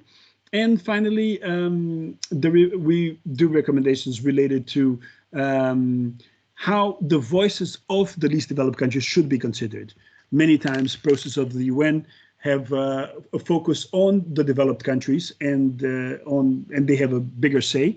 But this is a unique process where the least developed countries' governments, at least their governments, have a higher weight in what will be finally decided, and they're participating in the process from early on. Hopefully, that participation by these governments and their interests will reflect in the final report, but also what they're asking is also in conformity with what their population is. So participatory process from the national level and international level. And finally, we hope that the report will include and take into account the right to development and the major policy frameworks that have already been mentioned by many of you, the SDGs, that is Abeba Action Agenda, the Sendai Framework on Disaster Risk Reduction, the new the post-2020 Global Biodiversity Framework, the new Urban Agenda, and so on. So that's all I had to say. I think we've exceeded time substantively already, but I recommend you to read these reports. And if you have comments, feel free to contact us and share them with us. And I hope to see you during the negotiation process to UN LDC 5 for those of you who are interested. Thank you. Over. Thank you very much, Diego. That was also comprehensive. I actually look forward to reading this report. It sounds very relevant, timely, and interesting. There are a variety of questions that have been put forth in the chat box. I'm going to read them, and they're addressed to the different speakers. I'll begin with the last one, actually, which is addressed to Diego, and this is from Farida. I think you've answered, or you have at least referred to some of the answers to this question. But if you want to expand a bit, the question is: has this report of the 2020 on LDCs taken the impact of COVID-19 on these LDCs? I think you have said yes. But I think the next part of this question is more interesting. It says it is expected that based on the three criteria and COVID-19, there will be additional countries which may fall into this category. I think that's very interesting because it's true that the LDC list and the work of the CDP, the criteria does permit graduating out of and into the list of LDCs. I think there's a very realistic chance that more countries will actually fall into the LDC category at the end of the pandemic. Any thoughts on that? Your voice is muted, Diego. Apologies. So thank you, Farida. Very interesting question indeed. So one thing that is important to mention is that the threshold to be included in the list is much lower than the threshold to leave the list. So countries might be included, but that would mean, and it's very likely, unfortunately, that there's a nosedive on each of these three criteria on the countries, so that one specific country will be included. The most challenging part is that very few countries have graduated from the least developed country criteria, and until 2011 only two, and then since then more, and many are in the pipeline. I think what has been said so far is that there were a reasonable number of countries right now in the pipeline to graduate soon. Bangladesh, Angola, many of the Asian LDCs were being expected to graduate until 2024. That probably will be reversed. So I think it's one thing is for I would almost say it's for sure that the list of LDCs will not shrink as we were expecting in the coming years. At least deferrals of graduation will happen, and the risk is there. Bear in mind that the threshold is much lower than the threshold to be excluded. So it's not like passing the line out that you had already crossed it. You have to go way down to be included in the list again. Thanks so much, Diego. There are three questions for Bhumika. I'm going to take a couple of them to because they seem related. The first question for Bhumika is from Alaysa, who's asking, can the Global South just demand to cancel debt? And what would happen when that actually does happen, when that's done? That's one. And I think a related question, because it's on conditionalities and debts, is from Pratyush. It was interesting to follow, he says, the debate where in the Frugal Four of Europe, headed by the Dutch, wanted conditionalities imposed on the borrowing countries in Europe regarding the EU Recovery Fund. In a way, conditionalities are being imposed by European countries against European countries in Europe. So, Bhumika, would you like to answer that? Your voice is muted, sorry. Sorry, yeah. Can you hear me now? Yeah. Yes. These are excellent questions. I was actually looking through all the questions, and I think they were very relevant and observant. And I wanted to actually mention the two you mentioned, Meir, but also I'd like to mention this truly green and sustainable economy, since actually just last week I actually spoke on and presented on a Global Green New Deal. So I just wanted to mention that quickly as well. So can Global South countries just demand to cancel debt? It's happened before. There were quite famous, really, it was all over the media, cases in Argentina. If you remember, in Argentina, 2013, 2014, there was the vulture funds, the holdout creditors, they were called, and the or holdout bondholders in the form of vulture funds who sort of prey on very cheap debt and then resell it for very high amounts. And Argentina refused to pay it. It was a very complex, drawn-out scenario where I believe a boat was confiscated, and so there was like this appropriation of national property, as well as a very blown out legal procedure in which Argentina was sued in the lower courthouse in New York.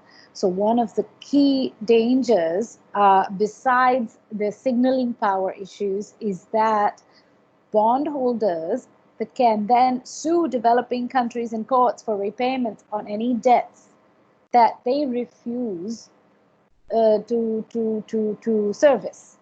Now, this is particularly important under the courts, with the courts of London and New York. Most of the the litigation process happens in these two cities, because the laws in these two cities is where the vast majority of international debts are owned. See, international debts are contracts. And so that's where the debt lawyers come in, because they are experts on the contractual action clauses.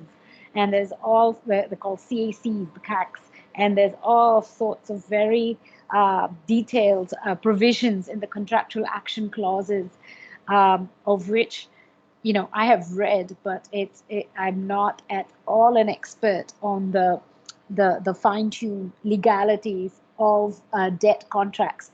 You know, the thing is that when it comes to these, you know, this pure dependency theory, as someone mentioned in the questions as well. When it comes to these systematic arrangements, designs, dynamics, processes, histories, institutions, norms, rules, they are codified. Right, they're codified. I mean, you know, that's why in the recommendations around debt restructuring, there's a repeated call for binding, for binding and compulsory, because most of these arrangements are locked in. Like for example, bilateral investment treaties. You can't get any more glaring of an example than investor-state dispute mechanism.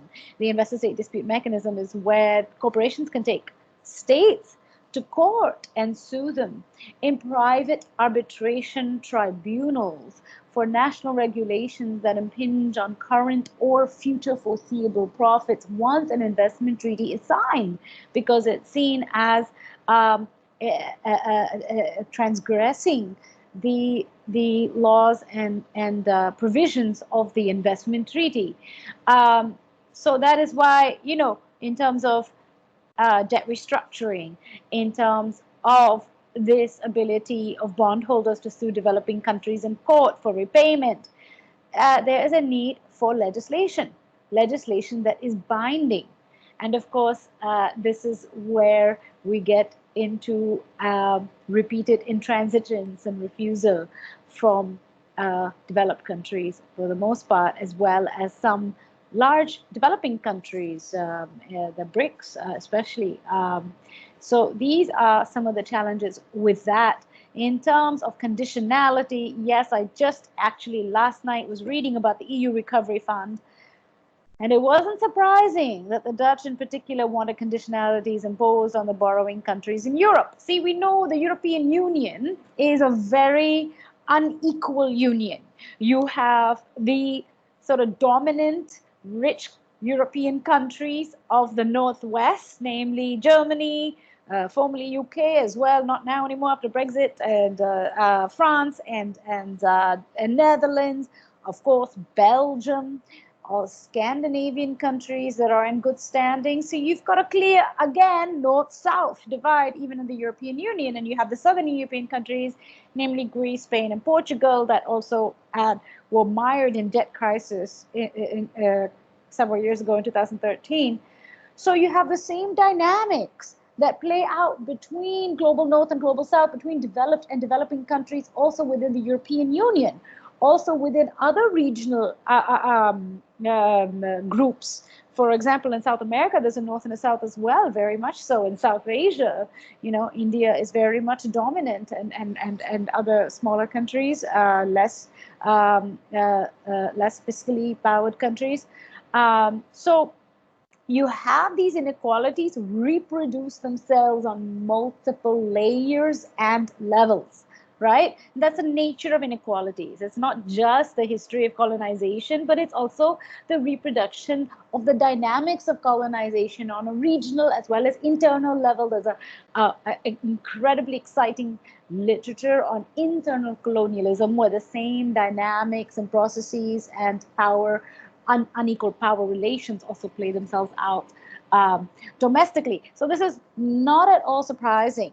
And this very long-standing, what word would you use? Affinity or attachment to conditionalities by, in particular, Germany and the Netherlands, two of the European countries, as opposed to, say, France, Spain, even UK. But Germany and Netherlands, and of course Belgium as well, are some of the, for example, in the IMF's executive board. I spent many years in Washington, D.C. campaigning against IMF conditionalities, doing a lot of advocacy with civil society. And what I saw in the meetings that I was involved in, the advocacy meetings with executive directors, is this phenomenon where the European executive directors were very attached to conditionality because of a historical kind of a historical predisposition with hyperinflation. It's predominantly stemming from a German experience with hyperinflation in the post-World War II and Cold War era. It's a long history, and not able to sort of give you a summary right off the bat, but it has to do with some of these things. And then, of course, it has to do with the very real political underlying reality that fiscal discipline and conditionality is an extremely powerful historic form of indirect rule, of control, of dependency formation. You keep other countries consistently, liable to these conditions under the sort of auspices of invoking fiscal jurisprudence, fiscal, what do they call it, prudential, macro-prudential policies. That is the sort of official lingo, some of the rhetoric of macroeconomic signals and symbols. So, macro-prudential policies is what the IMF will consistently say. And this is an act of decoding. Once we look into the IMF documents, read the history, read the literature, some of the theory, academic literature as well, which I've been doing on and off for about 2 decades, and you really see that macro-prudential translates into 2 key aspects, right? To contain your fiscal deficits and to contain your monetary inflation level. So contain your inflation level. The threshold for inflation level is about 2% of GDP, and the threshold of your fiscal deficit is 3% of GDP. These are the sort of thresholds. And what happens if you transgress? Well, it comes in the report card. The IMF has a way of ensuring discipline, right? Ensuring the kind of fiscal discipline through being the arbiter of emitting a sort of constellation of symbols and signals to exert that disciplining effect. There's a couple of key ways. There's the Article 4 macroeconomic surveillance report. It's called the Article 4. Every member country gets one Article 4 every year, and it's like a sort of report card of a macroeconomic assessment of that country. Based on that macroeconomic assessment, there's sort of a green light, orange light, red light provided to international capital markets and international financial creditors and investors. And this goes into play with the credit rating agencies, which I mentioned. There are only 3 in the world. They form a sort of monopoly: Fitch, Standard & Poor, and Moody's. And these credit rating agencies also provide signals, right? The credit rating is a signal. And the World Bank has something called the Doing Business report, the Doing Business, Doing Business indicators. And these are the sort of indicators that have much more impact, unfortunately, than the SDGs indicators, where the Doing Business indicators is based on a metrics of how easy it is to do business in your country. So how easy is it to deregulate national laws and policies, to cut out the red tape, to cut out labor standards, you know? So these are the sort of ways in which it is not a direct and necessarily visible form of sort of control and disciplining, but these are mechanisms through which symbols and ratings and instruments are all emitted out into this rather invisible and not at all reported in the media international financial system, which has such enormous sway that for the last 15 years consistently, low-income countries have spent more on their debt repayments to obey these signals and guidelines and directives from the Bretton Woods institutions and the creditor agencies than they have on their education and health sectors nationally. So that's the sheer power and the sway. Otherwise, it's not intuitive or logical to spend more on repaying the richest creditors in the world than it is to spend on your national health system. It's just not logical. And I honestly don't believe it's not what most governments want to do. It's what most governments have to do because of the counterfactual implications of not being included in the global economy. Right? We're living in a reality where somebody brought up dependency theory, and I've been studying dependency theory and the limitations of it today. That is it possible to opt out?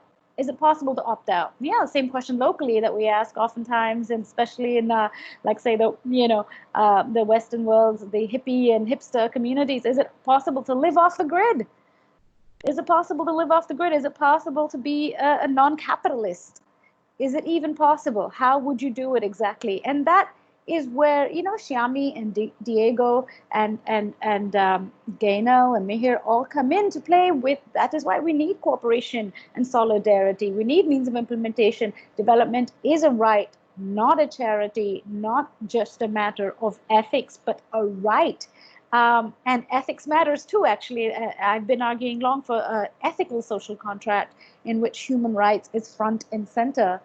So these are really excellent questions, and I cannot stress enough that for today's recovery, it is really about not just the realpolitik of, what is a lot of civil society doing? They're saying that, hey, rich countries, if you don't pay attention to addressing the crisis in poor countries, it'll come back to you, right? The virus knows no borders. If you don't care about Africa, fine, but it'll come back to you, right? The crisis unattended there will then come back to you in Europe. So you have a realpolitik reason to pay vigilance to developing countries. Now that's fine on the political advocacy level, but on a deeper level, we need ethics back. We need our moral high ground back. We need our conscience back. And I think there really needs to be a global movement, a massive global movement. I'm personally very inspired by the racial justice movement in this country. They didn't wait for policymakers. They didn't wait for the advocacy opportunity. Hundreds of thousands in the streets demanding it. I may be dreaming, but I think that's the kind of movement we need for global justice for the global South.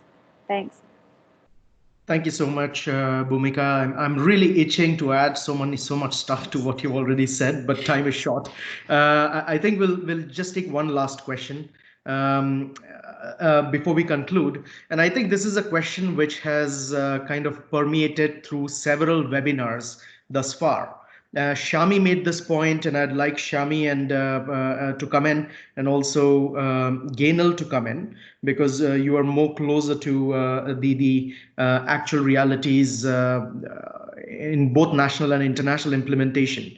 And the question has to do with, yes, this is all theory, this is all rhetoric. We know that international cooperation is necessary. We know that states must incorporate human rights as they go about, implementing the sustainable development goals. We know that this needs to be done, and right to development normative framework needs to be adopted. But is there enough political will to do that? how do we actually make sure that states engage in behavior internationally and nationally, where political will is actually generated? How can solidarity, as Zainab, one of the questions is that how solidarity is possible in a world where power and interests take precedence and war and sanctions have become tools to achieve goals? Any one of you, but because Shami and Gainal have not responded yet, perhaps you could go first, and then Diego and Bhumika, if we have time, can jump in as well.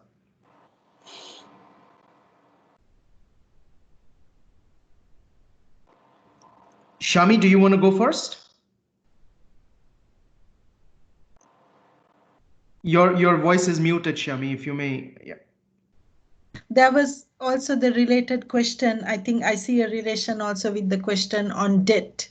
So that countries have been, long time developing countries have been asking the council to work on debt, but it has not happened. Developed countries objected, but there is an independent expert. I think, thank God for the special procedures system that we are able to go to some issues such as solidarity. You won't understand how, I mean, solidarity, which is like humanity, which should bring everyone together, is probably one of the most divisive topics. Just like, I mean, right to development.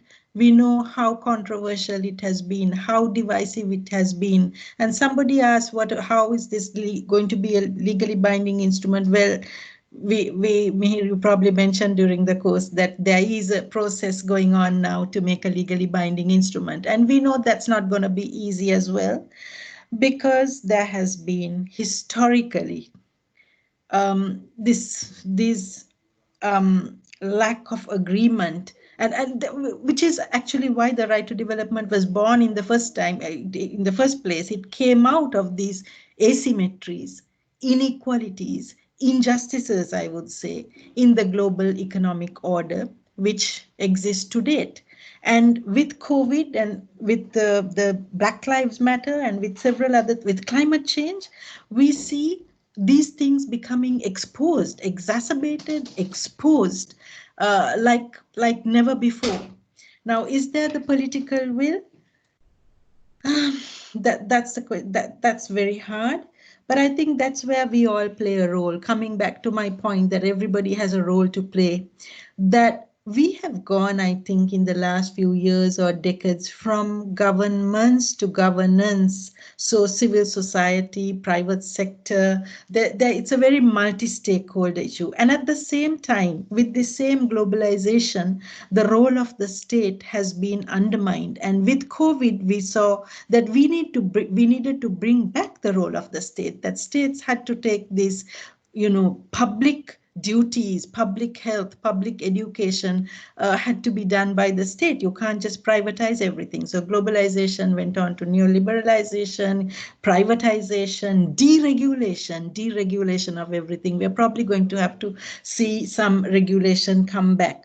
So I'm actually hopeful, because we are, I think, living in a time of massive change, profound things happening all around us, unprecedented things happening all around us. And I think the like-minded people and the like-minded countries, you see some good examples coming out of certain countries, also especially certain countries in the south as well as some in the north. So I think the UN's convening role, it is the time for the UN also and other organizations all to play a role to try and build on that solidarity, to try and bring and there has been a lot, I mean, on the question of a vaccine and all that, there has been a lot of countries coming forward with GA resolutions and whatnot.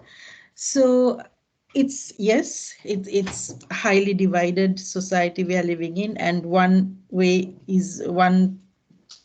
possibility is that we become more divided because of the situation is becoming so difficult, so out of hand. So it's kind of, going to be like dog eats dog, kind of bites dog situation. On the other hand, I think a lot of people have realized that solidarity is the only way to go.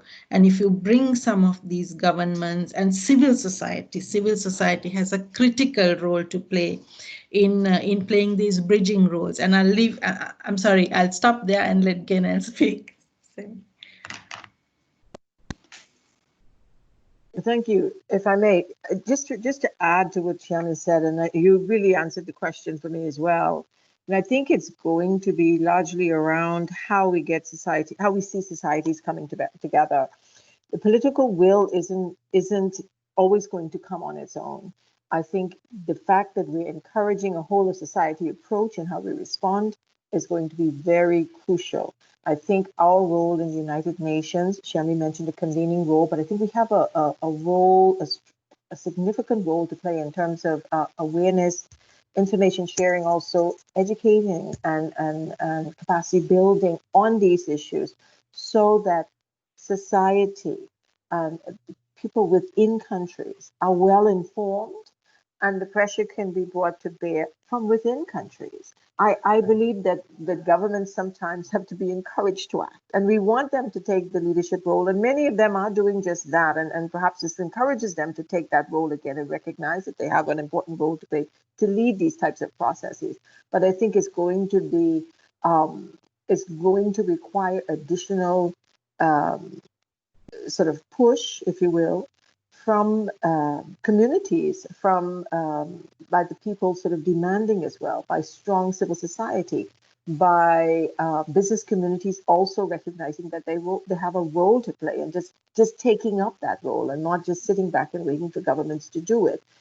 That's how I think we're going to encourage that type of political will. I think governments around the world are recognizing that, we have to do it better. They're getting a lot of pressure on responses, even the biggest and richest among us. They're getting pressure on how you're doing, and you must get it right, and information sharing and so forth. So I think it's going to be crucial for us to continue to support that whole society approach, to continue to raise awareness, to arm people with information, encourage their participation. This is a time for being bold, encouraging people to be bold in their actions and to speak out and to encourage and to push, if you will, their governments to respond, and to respond in a way that is inclusive, that is human rights friendly. We're going to rely heavily on national human rights institutions and other human rights friendly civil society organizations to really do that pushing, and for the media to share information. People need information to be able to properly respond. They need information to encourage governments to respond.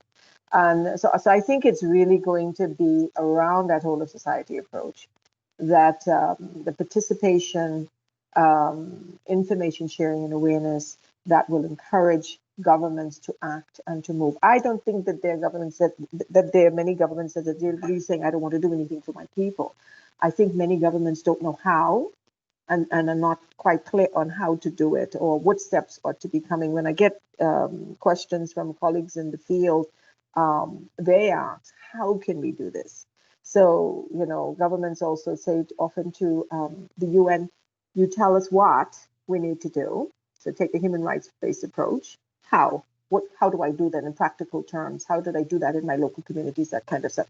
So it is for us also to give them a little bit more information on the how-to part of it, and to encourage them to have the will, if you will, to do it, and to make that happen. It's not an easy process, but I think it's the time, it's right, and for all parties to be involved in the process. And I think in the UN, certainly with OHCHR, we're taking that approach of stepping at country level, because we realize that that's where the support is needed. That's where countries are saying, help us do it. We want to do it right. Thank you. Thanks a lot, Gaynell. Diego, do you want to jump in? Bhumika? Yeah, if I may very briefly,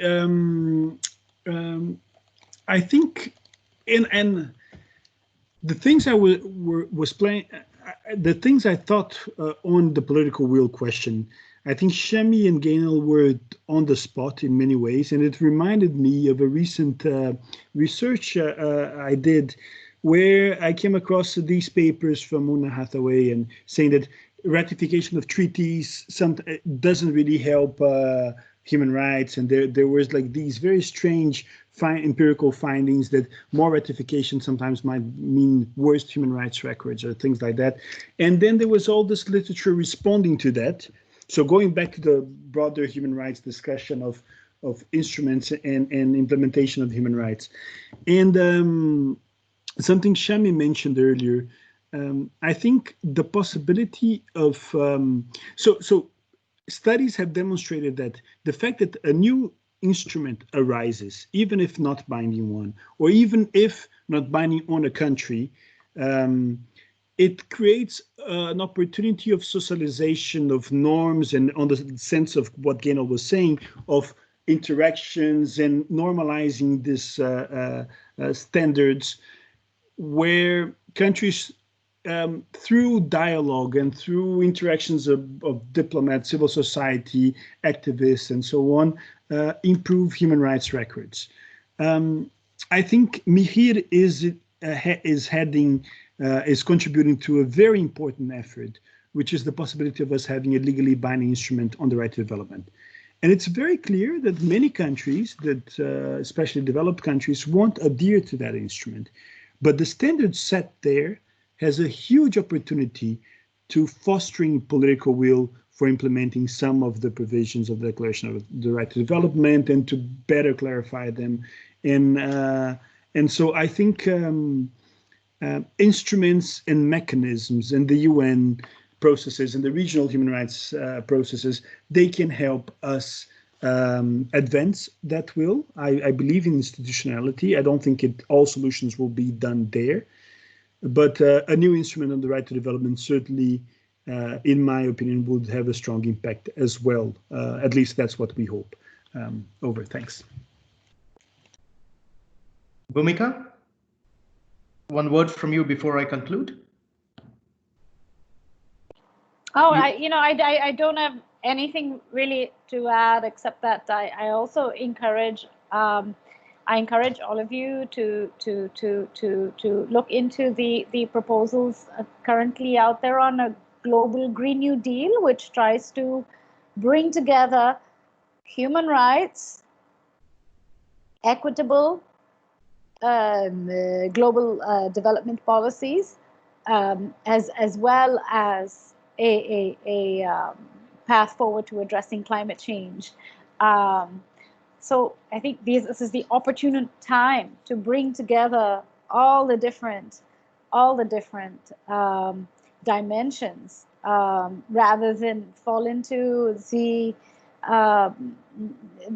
problematic dynamics of siloing issues and feeling like each different issue has an expertise that is separate.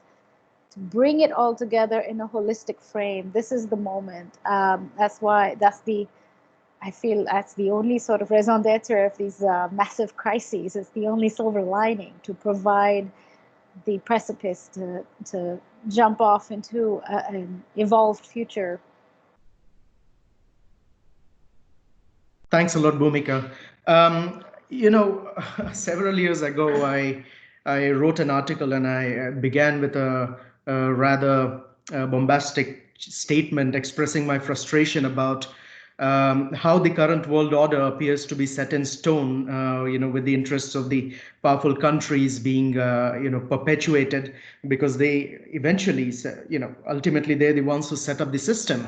And that's the sentence I began with. And the editor, who was an old erudite lawyer who had lived through the interwar period, added just a few words with a comma, saying, unless there is a major catastrophe.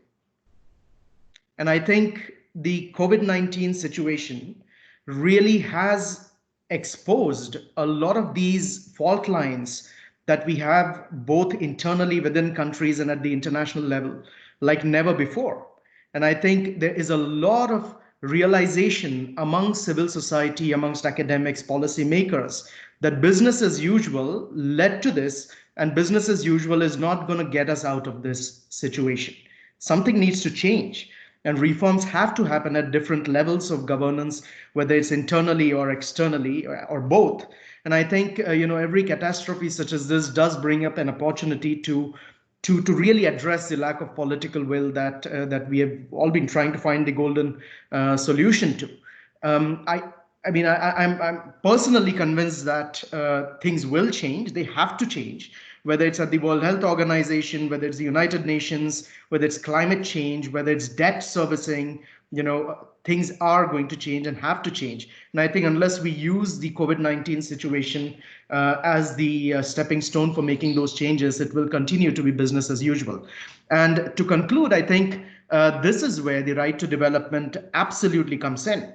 The normative framework of the right to development is the overarching framework which, on the basis of which I would say the world needs to piggyback in addressing the reforms that are needed in the post-COVID-19 world. Now, for all the participants, I also want to mention that we have just launched, with the support of the OHCHR's Right to Development section, a Facebook page. It's on operationalizing the right to development for implementing the Sustainable Development Goals. I've just included that in the chat box.